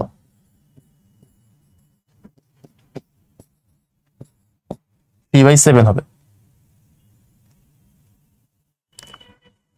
তাহলে এটা করতে পারি কি 3/6 যদি করি তাহলে কত হচ্ছে 0.5, তার মানে 50% এর কাছাকাছি একটা। তার মানে এই মানটা কিন্তু হচ্ছে না, পুরোপুরি 50% কিন্তু হবে না, কারণ আমরা 3/6 আনলে তখন 50% হচ্ছে, কিন্তু আসলে তো হচ্ছে 3/7। তার মানে কি এর থেকে একটু কাছাকাছি মান কোনটা আছে 42.86, তার মানে আনসার হচ্ছে এইটা। তাহলে 42.86 হচ্ছে এইটার দক্ষতা। কি বললো 20 ডিগ্রি সেলসিয়াস তাপমাত্রায় যদি 20 কেজি পানিকে 100 ডিগ্রি সেলসিয়াস তাপমাত্রায় বাষ্পে পরিণত করা হয় তাহলে এন্ট্রপি পরিবর্তন কত হবে? আচ্ছা ঠিক আছে, এখানে কি বলতেছে আমাদের পানি ছিল, আমরা পানি থেকে বাষ্পে নিয়ে গেছে, তার মানে কি এখানে দুইটা স্টেপ আছে, দুইভাবে আর কি ম্যাথটা করতে হবে, দুই স্টেপে। যদি এটা শেষ পর্যন্ত আর কি আমরা ক্যালকুলেটর দিয়ে কি করতে হয়, সো এটা আমরা আর কি মুখে মুখে করতে পারবো না, আমি জাস্ট স্টেপটা দেখা দিচ্ছি তোমাদেরকে। 20 ডিগ্রি সেলসিয়াস থেকে 100 ডিগ্রি সেলসিয়াস তাপমাত্রার আগে পানিতে কনভার্ট করবো, দেন 100 ডিগ্রি সেলসিয়াস তাপমাত্রা পানি থেকে 100 ডিগ্রি সেলসিয়াস তাপমাত্রার বাষ্পে কনভার্ট করবো আমরা। কি হচ্ছে আমাদের del S is equal to ms ln T2 by T1 plus mlv by T.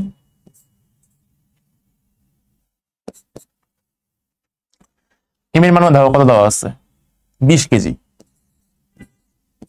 s এর মান হচ্ছে 4200,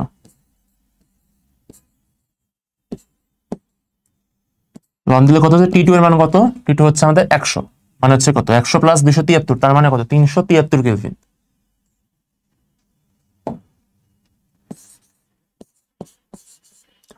আর T1 কত 20 ডিগ্রি সেলসিয়াস থেকে হচ্ছে আমাদের শুরু করছে, তার মানে কত 293 প্লাস এটা হচ্ছে আমাদের এইটুকুন গেল কি 20 ডিগ্রি সেলসিয়াস তাপমাত্রা পানি থেকে 100 ডিগ্রি সেলসিয়াস তাপমাত্রা পানিতে কনভার্ট করতে গেলে কতটুকুন এন্ট্রপি পরিবর্তন হচ্ছে। আমাদের তো বলছে কি বাষ্পে নিয়ে যেতে হবে, তার মানে কি এখন হচ্ছে আমাদের কি আসবে 100 ডিগ্রি সেলসিয়াস তাপমাত্রা পানি থেকে 100 ডিগ্রি সেলসিয়াস তাপমাত্রা বাষ্পে পরিণত করতে কতটুকুন এন্ট্রপি পরিবর্তন হচ্ছে, মানে কি mlv বাই টি। তাহলে m এর মান কত 20 কেজি, আর এলভি মান কত দেওয়া আছে আমাদের, এই যে দেওয়া আছে কিন্তু বাষ্পীভবনের সুপ্ত তাপ কত 2.26 ইন্টু 10⁶। আর টি কত এখন হবে, এটা কিন্তু 100 ডিগ্রি সেলসিয়াস তাপমাত্রার পানি ছিল, সেটা জাস্ট 100 ডিগ্রি সেলসিয়াস তাপমাত্রা বাষ্পে যাচ্ছে, তার মানে কি টি কিন্তু এখানে ফিক্স 100 মানে কি এটা 373। এখন এখানে দেখো সব কিছুর মান কিন্তু আমরা বসায় ফেলছি, এটা ক্যালকুলেশন করবা, দেন এটা ডিভাইড করে তার লন করব, তারপর এটা গুণ করে দেবো, তারপর আলটিমেটলি মান আসবে, সেটা হচ্ছে আমাদের আনসার। কিন্তু এটা এগেইন ক্যালকুলেটর ছাড়া পসিবল না, আমি স্টেপটা খালি দেখাই দিলাম। কি একটি কার্নো ইঞ্জিন 500 কেলভিন তাপমাত্রার তাপ উৎস থেকে 300 ক্যালোরি গ্রহণ করে এবং তাপগ্রাহকে 225 ক্যালোরি তাপ বর্জন করে, তাহলে তাপগ্রাহকের তাপমাত্রা কত? আচ্ছা তাহলে কার্নো ইঞ্জিনে মানে কি এটা একটা আদর্শ ইঞ্জিন, তার মানে লিখতে পারি কি কিউ সমানুপাত টি,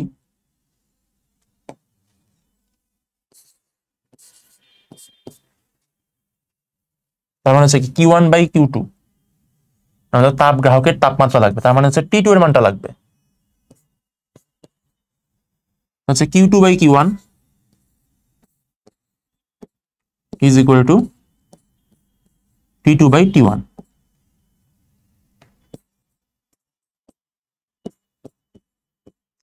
T1 দেখো কত দেওয়া আছে, T1 হচ্ছে 500 কেলভিন।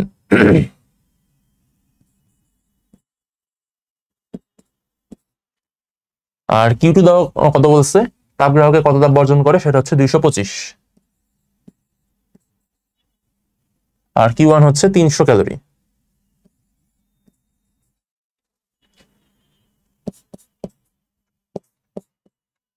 বা T2 ইজ ইকুয়াল টু কত, 225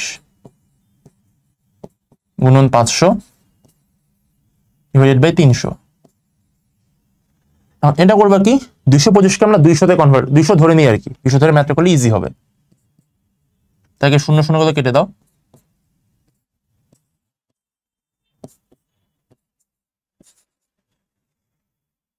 কত হচ্ছে 5 2 10, 1000/3, তার মানে হচ্ছে 333.33 বা 333-এর কাছাকাছি একটা মান আসবে। এখন দেখো দুইটা মান আসছে, আমাদের 300 কেলভিন হতে পারে, 375 কেলভিনে কিন্তু হতে পারে। আমরা কিভাবে বুঝবো যে এখন 300 হবে না 375 হবে? এখন দেখো আমাদের কি লবের মানটা কিন্তু আমরা কমাই ফেলছি, লবে কত ছিল 225, আমরা সেটা 200-তে নিয়ে আসছি। এখন দেখো তার মানে কি 225 যদি থাকতো, তার মানে কি 1000 থেকে বড় কোন একটা সংখ্যা হইতো, তাই না?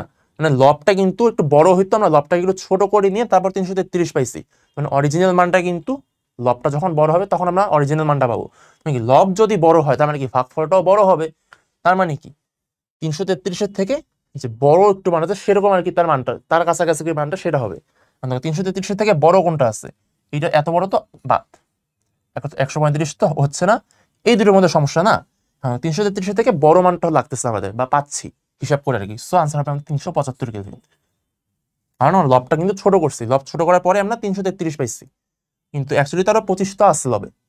সো 25 যদি আমরা গুণ করতাম তাহলে দেখা যেত কি 375 কেলভিনই আসতো আমাদের।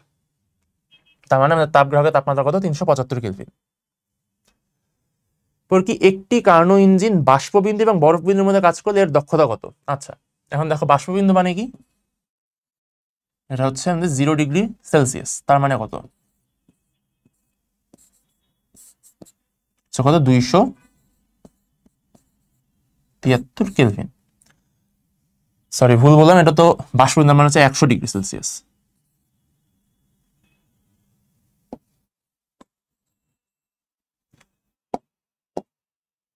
তার মানে এটা কত 200 বা 373 কেলভিন। আর বরফবিন্দু মানে সেটা কত, 0 ডিগ্রি সেলসিয়াস।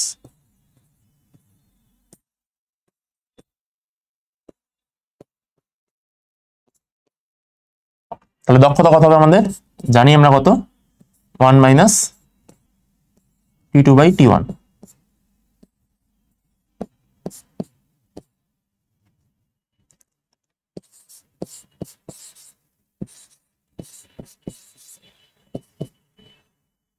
দেখবো আইটিবিটার আনসার কত আসবে, 26.81 হবে এটা আনসার। ক্যালকুলেশন করার পর দেখবে এটা আসবে 26.81%। এবার কি বলছে যে 100 ডিগ্রি সেলসিয়াস তাপমাত্রার 1 কেজি পানিকে 0 ডিগ্রি সেলসিয়াস তাপমাত্রার বরফে পরিণত করতে এন্ট্রপি পরিবর্তন কত হবে? আচ্ছা এটা হচ্ছে পানি, 1 কেজি পানিকে বরফে পরিণত করতে গেলে এন্ট্রপি পরিবর্তন কত হবে। আচ্ছা এটা তাহলে আগে যেরকম ম্যাথ দেখলাম সেম ওইভাবে করতে হবে, কিন্তু এটা আগে আমাদের ক্যালকুলেটর দিয়ে করতে হবে, কারণ এখানেও লন আসবে। কারণ পানি প্রথমে করতে হবে কি, আমি জাস্ট স্টেপ এখানে মুখে বলি, লিখবো না আর। 1 কেজি পানি কি বলছে, 100 ডিগ্রি সেলসিয়াস তাপমাত্রার 1 কেজি পানিকে 0 ডিগ্রি সেলসিয়াস তাপমাত্রার 1 কেজি পানিতে পরিণত করতে কতটুকুন এন্ট্রপি পরিবর্তন হবে, সেটা কি এমএস লন T2/T1 সেটা দিয়ে করবো। তারপর করতে হবে কি, 0 ডিগ্রি সেলসিয়াস তাপমাত্রার পানিকে 0 ডিগ্রি সেলসিয়াস তাপমাত্রার বরফে পরিণত করতে তোমার কতটুকু এন্ট্রপি পরিবর্তন হবে, সেটা হচ্ছে MLF/T। MLF মানে কি, বরফের সুপ্ত তাপ কত, 3,36,000 জুল পার কেজি। এটা করবা তাহলে হচ্ছে তোমাদের দুটো যোগ করলে আলটিমেটলি আমাদের আনসারটা চলে আসবে। তো এটাই যে লন আছে সেটা আমরা করতে পারবো না ক্যালকুলেটর ছাড়া, সো আমি এখানে করতেছি না। আগে যেটা লিখে গেলাম একটু আগে সেম ওইভাবে হবে, মানগুলো বাসা তোমরা ক্যালকুলেটরে করে দেখিও। এরপর কি একটি ইঞ্জিন 4500 জুল তাপ শোষণ করে এবং 2500 জুল তাপ বর্জন করে, তাহলে কাজের পরিমাণ কত? তার মানে এটা হচ্ছে Q1, এটা হচ্ছে Q2। আমরা জানি কি কাজের পরিমাণ কি, W ইকুয়াল টু কি, Q1 মাইনাস Q2।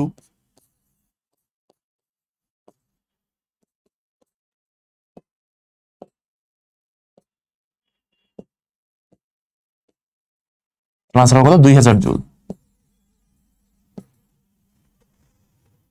সেটা কিন্তু আনসার দেওয়া নেই, তার মানে কি, মানে কোনো প্রিন্টিং মিস্টেক কিছু একটা হয়েছে, কিন্তু রাইট আনসার কত হবে আমাদের? 2000 জুল হচ্ছে আমাদের রাইট আনসার হবে।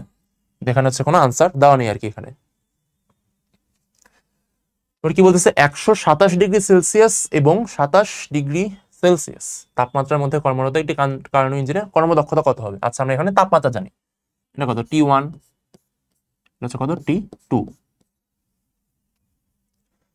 তাহলে কত দক্ষতা? ইটা ইকুয়াল টু কি, 1 মাইনাস T2 বাই T1।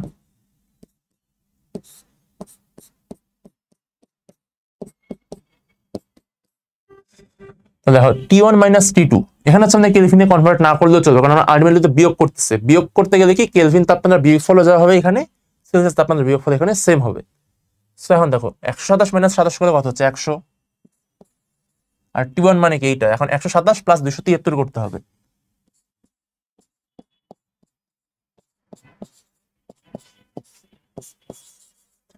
দেখো 200 প্লাস 100 হচ্ছে 300, আর হচ্ছে 400, 300 100 400, হ্যাঁ কত হচ্ছে আমাদের? 1/4। তাহলে কত হচ্ছে আমাদের? 25%। তাহলে কর্মদক্ষতা কত হচ্ছে আমাদের? 25% বা 25%। কি হলো আমাদের? 0 ডিগ্রি সেলসিয়াস তাপমাত্রার 1 কেজি বরফকে 0 ডিগ্রি সেলসিয়াস তাপমাত্রার 1 কেজি পানিতে পরিণত করতে এনট্রপির কি পরিবর্তন হবে? আচ্ছা, এটি বলছেন 0 ডিগ্রি সেলসিয়াস তাপমাত্রার 1 কেজি বরফকে 0 ডিগ্রি সেলসিয়াস তাপমাত্রার 1 কেজি পানিতে পরিণত করতে কি পরিমাণ এনট্রপি পরিবর্তন হবে? তার মানে এখানে আমাদের তাপমাত্রা কোনো চেঞ্জ হয়নি, তার মানে এখানে শুধু আমাদের বরফটা পানিতে কনভার্ট হবে, আর কিছু না। কি লিখতে পারি? ডেল এস ইকুয়াল টু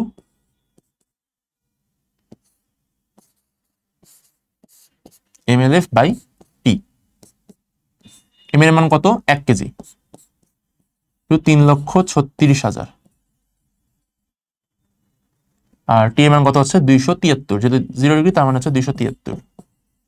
এটা হিসাব করে দেখবা, তারপর এত বড় মান কি কখনো মেডিকেলে আসবে না, এত বড় বিয়োগফল তো আর কি মুখে মুখে করা তো পসিবল না, মানে কাটাকাটি করে করতে পারবা না। কারণ দেখো 1.2, 1.24, 1.23, 1.25 সবগুলো মানে একদম ক্লোজ রেঞ্জে। তার মানে যদি আমরা মনে করো জাস্ট হিসেবে সুবিধার জন্য 300 ধরে নিতাম নিচে, যে উপরে 3,36,000, নিচে হচ্ছে 300, দেখা যাবে কোন একটা কাছাকাছি মান চলে আসবে, মানে সব ক্লোজ রেঞ্জের মান। তো যদি বেশি ডিফারেন্স থাকতো তখন হচ্ছে আমরা এই মুখে মুখে করতে পারতাম, কিন্তু এরকম মান হচ্ছে ক্যালকুলেটরে ছাড়া পসিবল না, একদম অ্যাকুরেট মান ছাড়া আসবে না। সেটা হচ্ছে জাস্ট প্রসেস দেখাইলাম, এটা মেডিকেলে আসবে না। এটা হচ্ছে তোমার মূলত এইচএসসি বা এইচএসসির জন্য বা অ্যাডমিশন বিভিন্ন রুয়েট বুয়েট এগুলোর জন্য কি মূলত এরকম ম্যাথগুলো। এনট্রপির এসআই একক কি? দেখো এনট্রপি আমরা কি জানি, del S equal to del Q by T. তার মানে কি,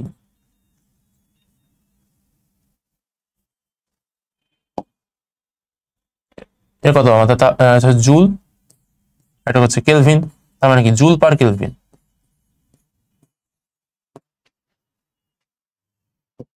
তাহলে হচ্ছে এনট্রপি একক কি আমাদের? Joule per kelvin. কি নিচের কোন প্রক্রিয়ায় এনট্রপি অপরিবর্তিত থাকে? এটুকে দেখছিলাম কি, রুদ্ধতাপীয় প্রক্রিয়ায়। কারণ কি,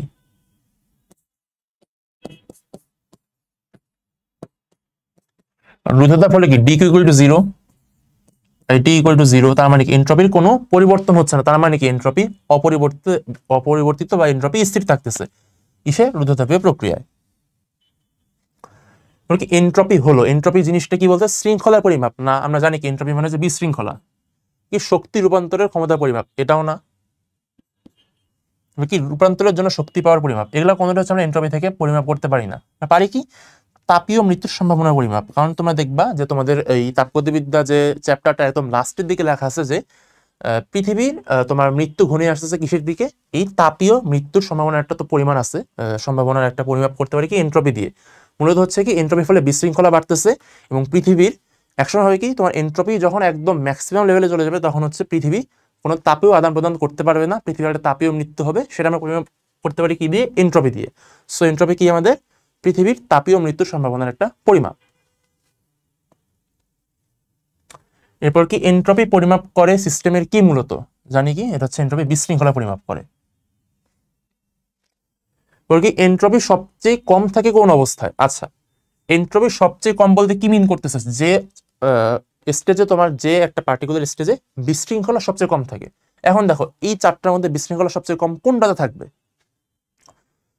অবশ্যই তোমার কঠিনে থাকবে। এখন কি কঠিনে তোমার কি একটা একদম একটা ইনট্যাক্ট অবস্থা থাকে, বস্তুটা বস্তুর ভিতরে কণাগুলো একদম স্থির থাকে প্রায়, সেরকম নড়াচড়া করতে পারে না, তার মানে একটা শৃঙ্খল অবস্থায় বা কম বিশৃঙ্খল অবস্থায় থাকে। তার মানে কি সবচেয়ে কম থাকে আমাদের কঠিন অবস্থায়। কিন্তু আমাদের বইয়ে যাচ্ছে আনসারটা খুব সম্ভবত প্লাজমা দেওয়া আছে, কিন্তু প্লাজমা অবস্থা আর কি আলটিমেটলি সবচেয়ে বেশি থাকে, কারণ কঠিন হচ্ছে সবচেয়ে কম বিশৃঙ্খল, তার থেকে একটু বেশি বিশৃঙ্খল হয় তরলে, তার থেকেও বেশি বিশৃঙ্খল গ্যাসে, এবং তার থেকেও বেশি বিশৃঙ্খল হচ্ছে আমাদের কোথায় পাবো? প্লাজমায়। তাহলে যদি প্রশ্ন করতো যে এন্ট্রপি সবচেয়ে বেশি থাকে কোন অবস্থায়, সেটা আনসার হতো হচ্ছে আমাদের প্লাজমা। কিন্তু এটা হচ্ছে আর কি সবচেয়ে কম প্রশ্ন করছে কম এন্ট্রপির, কিন্তু আনসার দিতেছে সবচেয়ে বেশিটা আর কি, তার আনসার দিতেছে প্লাজমায়। কিন্তু রাইট আনসার হচ্ছে কঠিন পদার্থ। এই কঠিন পদার্থে আমাদের সবচেয়ে কম থাকে এন্ট্রপিটা। কি বললো? অপ্রত্যাগামী প্রক্রিয়ায় এন্ট্রপির পরিবর্তন নিম্নের কোনটি? আচ্ছা, অপ্রত্যাগামী প্রক্রিয়ায় এন্ট্রপি পরিবর্তন নিম্নের কোনটি? এটা হচ্ছে এন্ট্রপি বৃদ্ধি পায়। কারণ কি অপ্রত্যাগামী প্রক্রিয়া মানে কি? একটা বিশৃঙ্খল অবস্থায় চলে যাচ্ছে, কিন্তু সে কিন্তু আর ব্যাক করতেছে না আগের অবস্থায়, সে হচ্ছে যত পাচ্ছে সে বিশৃঙ্খল হয়ে যাচ্ছে, চারপাশে ছড়ায় ছিড়ে যাচ্ছে। তার মানে কি তার বিশৃঙ্খলা বৃদ্ধি পাচ্ছে, তার মানে তার এন্ট্রপি বৃদ্ধি পাচ্ছে, কারণ এন্ট্রপি বিশৃঙ্খলা সেম টু সেম। কি এন্ট্রপি কমে এরকম একটু উদাহরণ দেখাও। আচ্ছা, এন্ট্রপি কমতেছে, তার মানে কি যেখানে বিশৃঙ্খলাটা কমবে একটু শৃঙ্খলের দিকে যাবে। এখন দেখো কাঠ পড়লে কি হচ্ছে? ছাই হচ্ছে, কার্বন পরিমাণ বাড়তেছে, কার্বন পুড়তেছে, ছাই বাড়তেছে। সো এটা কি বিশৃঙ্খল অবস্থা মিন করতেছে? সো এটা আনসার না। ঠিক আছে, বরফকে পানিতে পরিণত করলে, বরফ হচ্ছে একটা সলিড অবস্থায় ছিল, পানি মানে কিছু তরল যাচ্ছে, কঠিন থেকে তরল যাচ্ছে, তার মানে কি এখানে এন্ট্রপি কিন্তু বাড়তেছে বা বিশৃঙ্খলা বাড়তেছে। তো এটা আমাদের আনসার না। ওর কি বলছে? রেফ্রিজারেটরের ভিতরের বাতাস, এইটা হবে, কারণ রেফ্রিজারেটরের ভিতরে বাতাসটা কি তোমার বাইরের বাতাসটা একটু কিন্তু গরম থাকে, আর ফ্রিজের ভিতরে বাতাস কিন্তু আরো ঠান্ডা থাকে। এখন গরম থেকে ঠান্ডা আসে মানে কি তার অণুগুলো আরো হচ্ছে তোমার একটু কম গতিশীল হবে, আর একটু স্থির থাকবে, একটু বেশি শৃঙ্খল থাকবে। সো আমাদের আনসার হচ্ছে কি এইটা, যে রেফ্রিজারেটরের ভিতরের বাতাস এখানে এন্ট্রপিটা একটু কম থাকে। আর কি বলছে? পানিতে লবণ গোলানো, লবণ তো নর্মালি থাকে সলিড অবস্থা থাকে, পানিতে দিলে কি সে গুলে যাচ্ছে লবণের সাথে, আরো হচ্ছে ডাইলুট হয়ে, সরি পানির সাথে ডাইলুট হয়ে কি আরো অণুগুলোর কি স্পিড আরো বাড়তেছে, আরো বেশি চলাফেরা করতেছে পানির মধ্যে, তার মানে কি এখানে এন্ট্রপি আরো বাড়তেছে। তার মানে শুধুমাত্র রেফ্রিজারেটরের ভিতরে বাতাস, এখানে আমাদের এন্ট্রপি কম পাইতেছি। এবার কি বললো? কোনো তাপগতীয় প্রক্রিয়ায় একটি সিস্টেমের আয়তন বৃদ্ধি পায় কিন্তু পরিবেশের সঙ্গে তাপের আদান প্রদান হয় না, এক্ষেত্রে নিচের কোনটি সত্য? আচ্ছা দেখো, এখানে কিন্তু কি লিখছে? তাপের আদান প্রদান হয় না। তার মানে কি বলছে? D Q is equal to 0।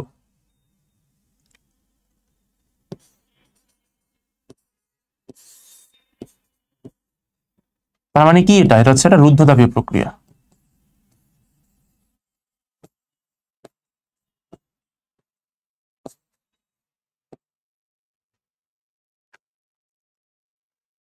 আচ্ছা, তাহলে আমরা কি জানতে পারলাম? এটা হচ্ছে রুদ্ধতাপীয় প্রক্রিয়া, যেহেতু কোনো তাপের আদান প্রদান হয়নি, অর্থাৎ ডি কিউ ইকুয়াল টু 0। কি বলছে? আয়তন বৃদ্ধি পায়, তার মানে কি এখানে ভি কিন্তু এখানে ইনক্রিজ করছে। তার মানে আমরা কি জানি? ভি যদি বাড়ে তার মানে কি টি কমবে। রুদ্ধতাপীয় প্রক্রিয়া যদি ভি বাড়ে তো টি কমে, তার মানে কি আমাদের দেখতে হবে কোথায় এখন টি কমছে। টার্গেট হচ্ছে এইটা এখন খুঁজে বের করা। কি আছে? যে সিস্টেমটি শীতল হবে, পাইছি না খুঁজে, তার মানে কি তাপমাত্রা কমবে, তার মানে আনসার হচ্ছে আমাদের এইটা, সিস্টেমটি শীতল হবে। কোন অবস্থায় এন্ট্রপি বেশি হয়? এখানে দেখো তরল, কঠিন, গ্যাস সবগুলো। আমরা জানি কি কঠিন হচ্ছে সবচেয়ে কম, তার থেকে একটু বেশি তরল, তার থেকে একটু বেশি হচ্ছে গ্যাস, সবচেয়ে বেশি হচ্ছে প্লাজমা। প্লাজমা যখন অপশনে নাই, তার মানে আনসার কি হচ্ছে আমাদের গ্যাস। গ্যাস অবস্থা হচ্ছে সবচেয়ে বেশি, হচ্ছে কি তিনটার মধ্যে সবচেয়ে বেশি এন্ট্রপি গ্যাসে পাওয়া যায়। কি 0°C তাপমাত্রায় 600 গ্রাম বরফকে শুধুমাত্র গলানোতে এন্ট্রপি পরিবর্তন কি হবে? নাকি বরফ গলে কি হচ্ছে? বরফ থেকে পানি,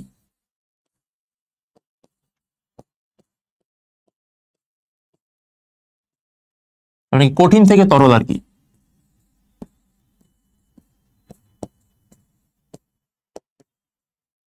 এটা কি পড়ছিলাম যে কঠিন থেকে তরলে যত যায়, মানে কঠিন দেন তরল, তারপর বায়বীয়, তারপর প্লাজমা, তার মানে কি সঙ্গে প্রত্যেকটা ক্ষেত্রে কিন্তু আমাদের এনট্রপি কিন্তু বাড়তেছে, মানে ধনাত্মক হবে। কঠিন হচ্ছে সবচেয়ে কম, তার থেকে বেশি তরল, তারপর গ্যাস, তারপর প্লাজমা, প্রত্যেক ক্ষেত্রে এনট্রপি বাড়তেছে। তার মানে কি এনট্রপি পরিবর্তন এখানে আমাদের ধনাত্মক হবে, যখন আমরা বরফ থেকে পানি করতেছি। যদি বলতো যে পানি থেকে বরফ করতেছে, তখন কি হইতো? এনট্রপি পরিবর্তন ঋণাত্মক হইতো।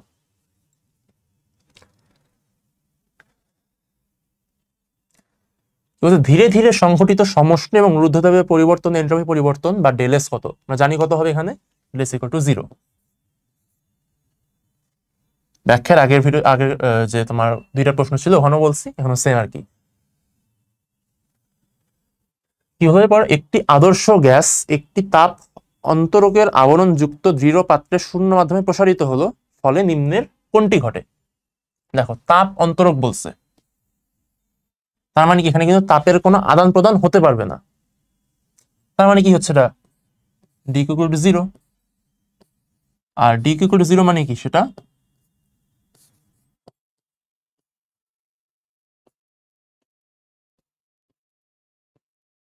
এটা রুদ্ধতাপীয় প্রক্রিয়া। কি বলছে? এটা প্রসারিত হয়েছে, তার মানে এখানে ভি কিন্তু বাড়ছে।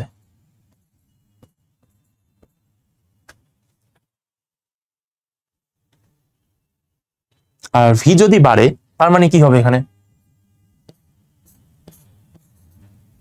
তাপমাত্রা আমাদের কমবে, তার মানে কি তাপমাত্রা হ্রাস পায়।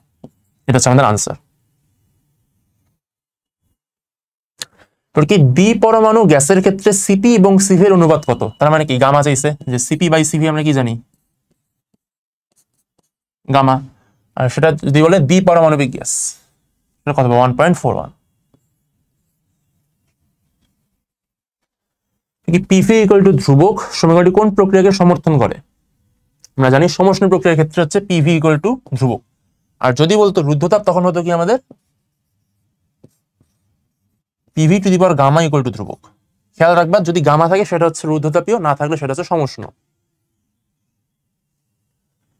কি আসলে তাপমাত্রা স্থির রেখে যে তাপগতীয় প্রক্রিয়ায় কিছু পরিমাণ গ্যাসকে সংকোচন ও প্রসারণ করা হয়, সেই প্রক্রিয়াকে কি বলে? এত কিছু দেখার দরকার নেই, দেখবো কেন তাপমাত্রাকে স্থির রেখে বলছে। তার মানে কি তাপমাত্রা, তাহলে সেটা কি সম উষ্ণ, মানে সমউষ্ণ প্রক্রিয়া। মহাবিশ্বের এনট্রপি কি হচ্ছে? আমরা জানি এনট্রপি বাড়তেছে, এবং এর ফলে আলটিমেটলি হবে কি পৃথিবী এবং পুরো মহাবিশ্বের একটা তাপীয় মৃত্যু হয়ে যাবে। 187°C তাপমাত্রা কোনো নির্দিষ্ট পরিমাণ গ্যাস হঠাৎ সংকুচিত হয়ে 1/3 আয়তন লাভ করে, তাপমাত্রার পরিবর্তন কত? আচ্ছা দেখো, হঠাৎ বলছে, তার মানে কি এটা হচ্ছে আমাদের রুদ্ধতাপীয় প্রক্রিয়া।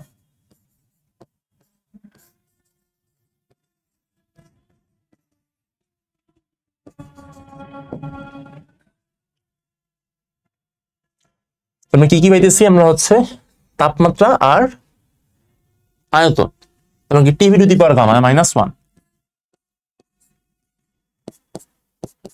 এদের সাথে ম্যাথটা করতে হবে।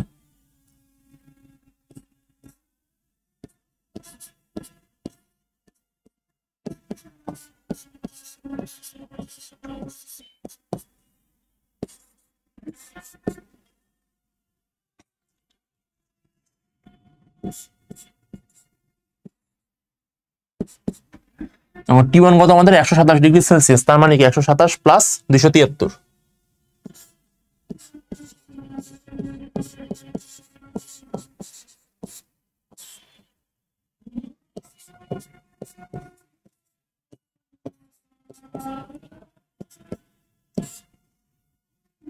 দুইশো আর 100 300, আর হচ্ছে 400, তাহলে হচ্ছে আমাদের এখানে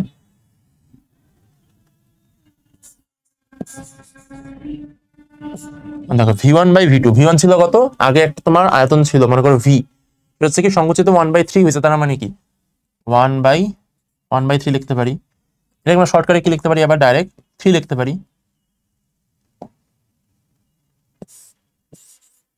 3 টু দি পাওয়ার গামা -1, গামার মান কত ছিল? 1.4। 1.4 -1 করলে কত হবে? 0.4, তাহলে 3 টু দি পাওয়ার 0.4। এখন 400 ইন্টু 3^4 এটা করলে যেটা হবে সেটা হচ্ছে আমাদের তাপমাত্রা T2 এর মান। দেন T2 থেকে T1 বিয়োগ করব, এটা কি কেলভিনে আসবে কিন্তু এই মানটা। সেটাকে হচ্ছে পরে সেলসিয়াসে আনবো, সেলসিয়াসে এনে তারপর T2 মাইনাস T1 করবো, সেটা হচ্ছে আমাদের তাপমাত্রা পরিবর্তন হয়ে যাবে। আর 0.4 যে পাওয়ার আছে সেটা কিন্তু আমরা মুখে করতে পারবো না, তো এই মেথড ক্যালকুলেটর দিয়ে করতে হবে। কি কোনো সিস্টেমের উপর 500 জুল কাজ সম্পাদন করায় সিস্টেম হতে 300 জুল তাপ শক্তি বেরিয়ে গেল, সিস্টেমের অন্তঃস্থ শক্তির পরিবর্তন কত? আচ্ছা দেখো, কোনো সিস্টেমের ওপর কিন্তু কাজ সম্পাদিত হয়েছে। এখন সিস্টেম যদি পরিবেশের উপর কাজ করতো সেখানে হচ্ছে আমাদের ডব্লিউ কিন্তু পজিটিভ, আর যদি সিস্টেমের উপর পরিবেশ কাজ করে সেখানে কি ডব্লিউ হচ্ছে নেগেটিভ। আর তাপ শক্তির ক্ষেত্রে কি, যদি কোনো সিস্টেমে তাপ শক্তি শোষিত হয় সেখানে হচ্ছে কিউ পজিটিভ, আর যদি কোথাও তাপ শক্তি বেরিয়ে যায় সেটা হচ্ছে কিউ নেগেটিভ। আর তাহলে বলছে কি আমাদের কোনো সিস্টেমের উপর কাজ সম্পাদিত হচ্ছে, তার মানে কি ডব্লিউ এখানে নেগেটিভ, নেগেটিভ ভ্যালু। আবার কি বলছে 300 জুল তাপ শক্তি বেরিয়ে গেল, বেরিয়ে গেছে না, তার মানে হচ্ছে কি তাপ কিন্তু বর্জন হয়েছে সিস্টেম থেকে, এখানে তার মানে কি নেগেটিভ মিন করতেছে। যদি কোথাও তাপ শক্তি শোষিত হয়েছে তাহলে কিন্তু এটা পজিটিভ হইতো। কি বলছে আমাদের ডিইউ এর মানটা বের করতে হবে, তাপ শক্তি ওই অন্তঃস্থ শক্তি পরিবর্তন কত। আচ্ছা তাহলে কি জানি আমরা, DQ equal to DU plus DW. DQ এর মান কত? তাহলে সিস্টেম থেকে 300 জুল তাপ শক্তি বেরিয়ে গেছে, তার মানে এখানে -300। আর ডিইউ এর মান তো আমরা বের করবো, আর ডিডব্লিউ কত? এটা হচ্ছে আমাদের 500 জুল কাজ সিস্টেমের উপর কাজ সম্পাদিত হয়েছে, তার মানে কি -500।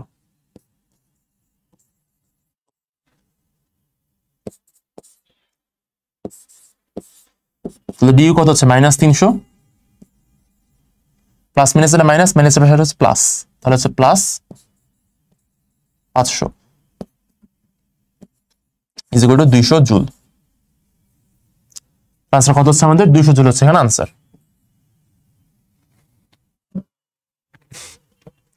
কি বলছে তাপগতিবিদ্যার প্রথম সূত্র থেকে কি জানা যায় না? আচ্ছা কি বলছে কি জানা যায় না? কাজ এবং তাপের মধ্যে সম্পর্ক এটা জানা যায়, শক্তি সংরক্ষণ নীতি এটাও জানা যায়, তারপর কি বলছে অভ্যন্তরীণ শক্তি ধারণা, মানে তিনটাই কিন্তু আলটিমেটলি প্রথম সূত্র থেকে কিন্তু পাই। তাহলে পাই না কোনটা? এই তাপ প্রবাহের অভিমুখ, এটা হচ্ছে পাই না। এটা পাই কোথা থেকে আমরা? এটা পাই হচ্ছে দ্বিতীয় সূত্র থেকে, মানে যে এন্ট্রপির সূত্র আছে সেখান থেকে হচ্ছে আমরা তাপ প্রবাহের অভিমুখটা জানতে পারি।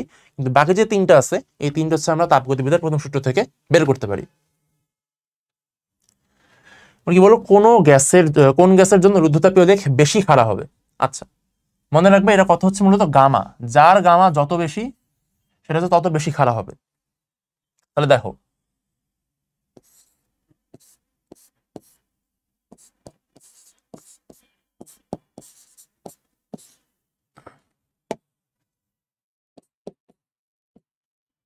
এই তিনটার মধ্যে গামার মান সবচেয়ে কোনটার বেশি? 1.67 সবচেয়ে বেশি, সেটা কার ছিল? যেটা এক পারমাণবিক গ্যাস তার ক্ষেত্রে কিন্তু গামার মানটা সবচেয়ে বেশি, মানে সেটা সবচেয়ে বেশি খাড়া হবে। এখন এখানে আসি আমরা, মিথেন কি? সেটা হচ্ছে বহু পারমাণবিক। অক্সিজেন কি O2, তার মানে কি দ্বিপারমাণবিক। হিলিয়াম কি? এটা হচ্ছে একটা নিষ্ক্রিয় গ্যাস, তার মানে কি এক পারমাণবিক, এটা হচ্ছে বহু পারমাণবিক। CO2 বহু বা ত্রিপারমাণবিক সমস্যা না, ওটা সেম মিন করে কি বহু ত্রিপারমাণবিক তিনটার দূরের ক্ষেত্রে তোমার হচ্ছে কি আলটিমেটলি 1.33 হবে। সো বহু লিখলেও সমস্যা নেই এটাতে। তাহলে এখন কি বহু পাইলাম দুইটা, একটা দুই, একটা হচ্ছে এক পারমাণবিক। আমরা দেখলাম কি এক পারমাণবিকের হচ্ছে সবচেয়ে বেশি গামার মানটা সবচেয়ে বেশি, তার মানে কি সেটা সবচেয়ে বেশি খাড়া হবে। তার মানে কি আমাদের হিলিয়ামের এই যে লেকটা বৈধতাপীয় লেক সেটা সবচেয়ে বেশি খাড়া হবে।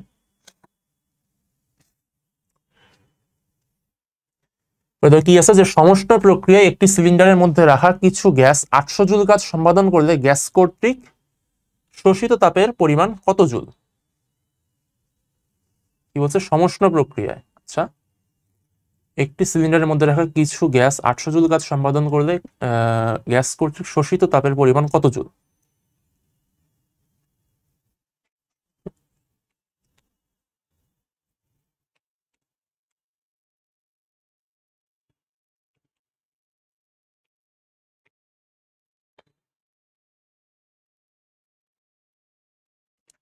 আর কি লিখতে পারি যে সমষ্ণ প্রক্রিয়া বলছে না, তার মানে কি তাপমাত্রা ছাড়ানি স্থির।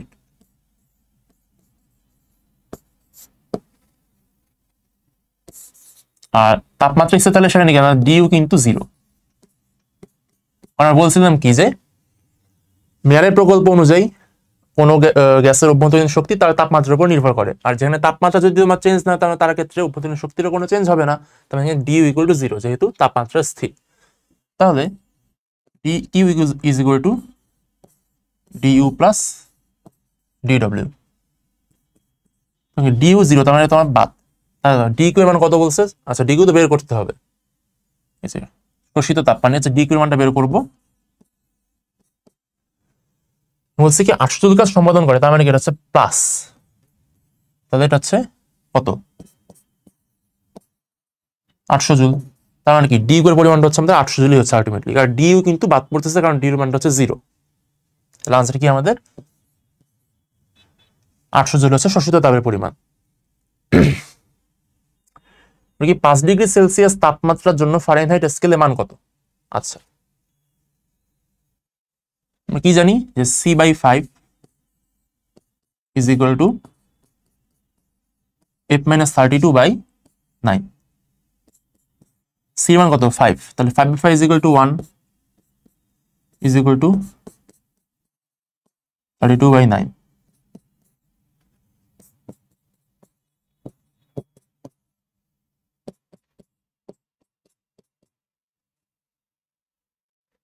তাহলে 32 প্লাস 9 করলে কত হচ্ছে আমাদের 41।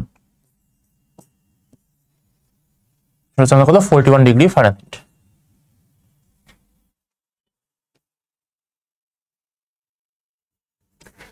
দেখো আপেক্ষিক তাপ এস বিশিষ্ট একটি বস্তুর সমস্ত গতিশক্তি তাপশক্তিতে পরিণত হওয়ায় তার তাপমাত্রার পার্থক্য কত ডেল থিটা।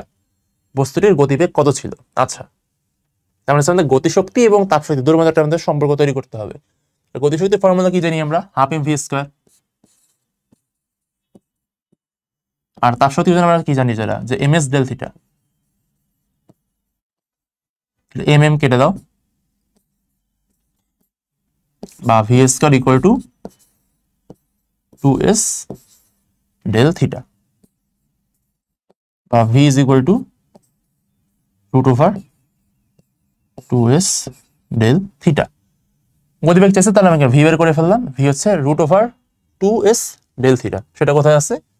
এই যে √2s ডেল থিটা। কি বলে রুদ্ধতাপীয় প্রসারণে গ্যাসের অভ্যন্তরীণ শক্তি কি হবে? রুদ্ধতাপীয় প্রসারণ মানে কি ডিকিউ 0, ভি বাড়লে টি কমবে, ভি কমলে টি বাড়বে। প্রসারণ জানা নাকি ভি বাড়ছে, তার মানে হচ্ছে আমাদের আনসার হচ্ছে এইটা। টি কমবে তার মানে কি অভ্যন্তরীণ শক্তিও যা টিও তা, তার মানে কি আমাদের অভ্যন্তরীণ শক্তি কিন্তু আলটিমেটলি আমাদের কমতেছে। সেটা লিখে রাখি সাথে যে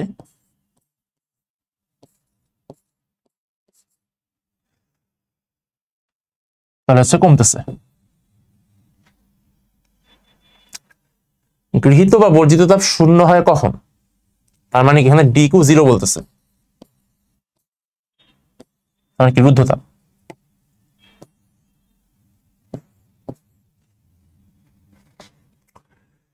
কৃত কাজ আয়তন পরিবর্তনের সঙ্গে সমানুপাতিক হবে কখন? আচ্ছা কি জানি W equal to P del V জানি আমরা।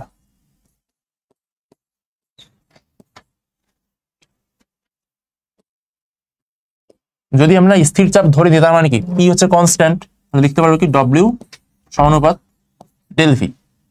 তো কি বলছে কৃত কাজ ডব্লিউ আয়তন পরিবর্তনের সঙ্গে সমানুপাতিক হচ্ছে, তার মানে কি আমরা পেয়ে যাচ্ছি কিন্তু W is proportional to del V. কখন? যদি আমরা পি কে কনস্ট্যান্ট ধরি। পি কনস্ট্যান্ট হবে কখন? যখন সেটা স্থির চাপ হবে। তার মানে আনসার কি হচ্ছে স্থির চাপে। তাহলে স্থির চাপে কৃত কাজ আয়তনের পরিবর্তনের সমানুপাতিক। আর যদি হতো স্থির আয়তন তখন কি তো দেখো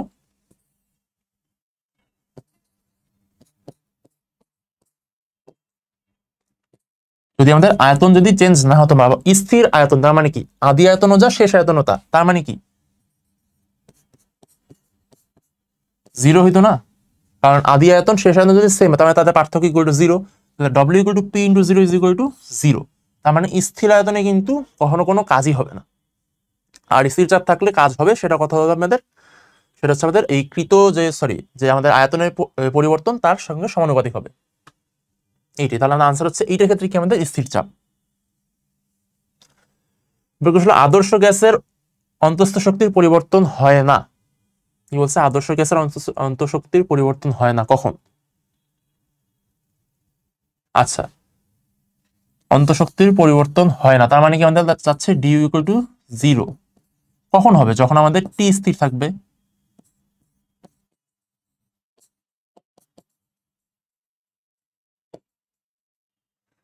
সেটা কি আমাদের সমষ্ণ পদ্ধতিতে। একই টপিকে ঘুরে ফিরে কি একই প্রায় প্রশ্ন আসতেছে, সবগুলো আর কি এক জিনিস দিয়ে এক বেসিক দিয়ে আনসার করা যাচ্ছে। তারপর আসলে গ্যাসের রুদ্ধতাপীয় প্রসারণের শক্তির উৎস কি?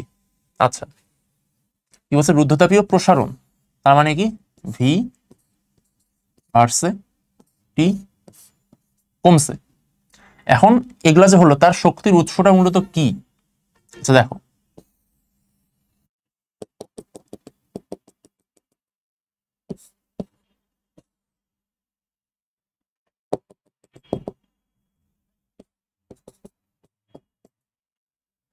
রুদ্ধতাপীয় প্রসারণ হয়েছে, হওয়ার ফলে কি একটা বস্তু ছিল সে হচ্ছে ফেটে গেছে। ফেটে যাই হলো কি, মনে করো ফুটবলই আর কি, একটা যে ফুটবলের ব্যাখ্যা দিচ্ছিলাম সেটাই দিই।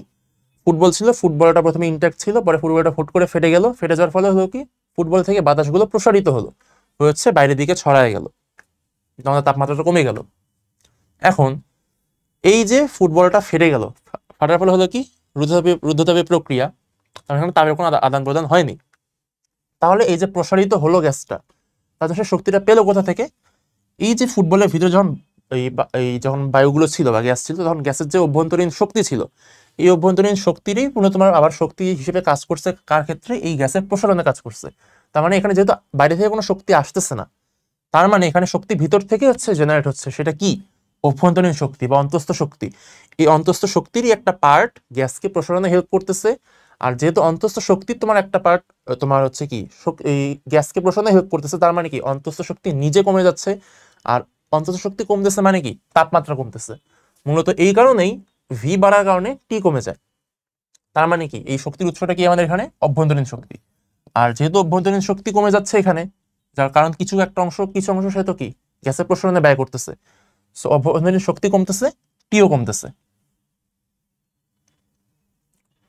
পর কি, একটি হিমায়কের শীতল বস্তুর তাপমাত্রা 250 কেলভিন এবং বাইরের গরম হওয়ার তাপমাত্রা 500 কেলভিন, এর কার্যকৃত সহগ কত? আচ্ছা, এটা কত? এটা হচ্ছে টিসি আর এটা হচ্ছে টিএইচ। তার মানে কি টি অফ কোল্ড আর টি অফ হিট। আমরা জানি কি কে মানটা কত? কে ইজ ইকুয়াল টু, উপরে থাকবে কত আমাদের যে নিম্ন তাপমাত্রা, আর নিচে থাকবে হচ্ছে আমাদের দুই তাপমাত্রার যে পার্থক্যটা। কত লিখতে পারি এটা? না, উপরে হচ্ছে 250 আর নিচে যে 500 মাইনাস 250 ইজিগুলো কথা হচ্ছে আমাদের 1 হবে।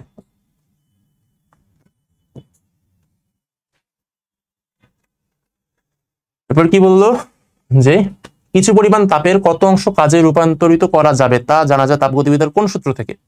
এটা আমরা জানি আগে থেকে, যে কোন সূত্র থেকে জানা যায়? দ্বিতীয় সূত্র থেকে।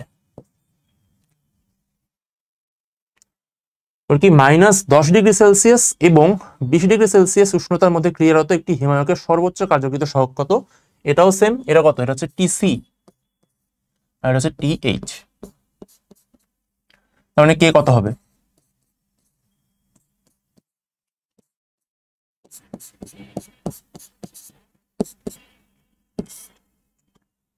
টিসি হচ্ছে কত আমাদের এখানে? 273 মাইনাস 10, তার মানে 263। আর টিএইচ কত? টিএইচ হচ্ছে আমাদের আচ্ছা টিএইচ মাইনাস টি মানে কি 20 মাইনাস 10, তাহলে 20 মাইনাস 10 তার মানে কি 20 প্লাস 10 মানে 30। তার মানে কি করি তাহলে? 260 বানায় দেয় এটাকে, 260 বাই 30, 0 কেটে দিই, তার মানে কি 26/3 থাকতেছে। তার মানে কি 3 8 24 হয় না? তার মানে কি 8 থেকে কিছু বড় হবে, কারণ 24 ধরে করতেছি কিন্তু অ্যাকচুয়াল মান কি 26। তো 26-এর কাছে মানে 8-এর থেকে কিছু বড় মান। এখন দেখো বাদ সবগুলো আনইল 8-এর থেকে ছোট, 8-এর থেকে বড় একটা মানই আছে, তার মানে কি সেটা হচ্ছে 8.8। আনসার হচ্ছে 8.8। তাহলে এই ফ্রিজের বা এই হিমায়কের কার্যকরিতা সহগ কত? 8.8। আচ্ছা, তাহলে এর মধ্য দিয়ে আমাদের তাহলে তাপগতিবিদ্যার যে এমসিকিউ সলভ এটা শেষ হয়ে গেল। তো আশা করি ক্লাসটা করে তোমাদের তাপগতিবিদ্যা যতগুলো এমসিকিউ ছিল সেগুলোর মোটামুটি বেসিক ক্লিয়ার হয়ে গেছে, প্লাস আনসারগুলো দিয়ে দিছি। তো এই ক্লাসটা করো, দেখা হবে নতুন কোনো ভিডিওতে। খোদা হাফেজ।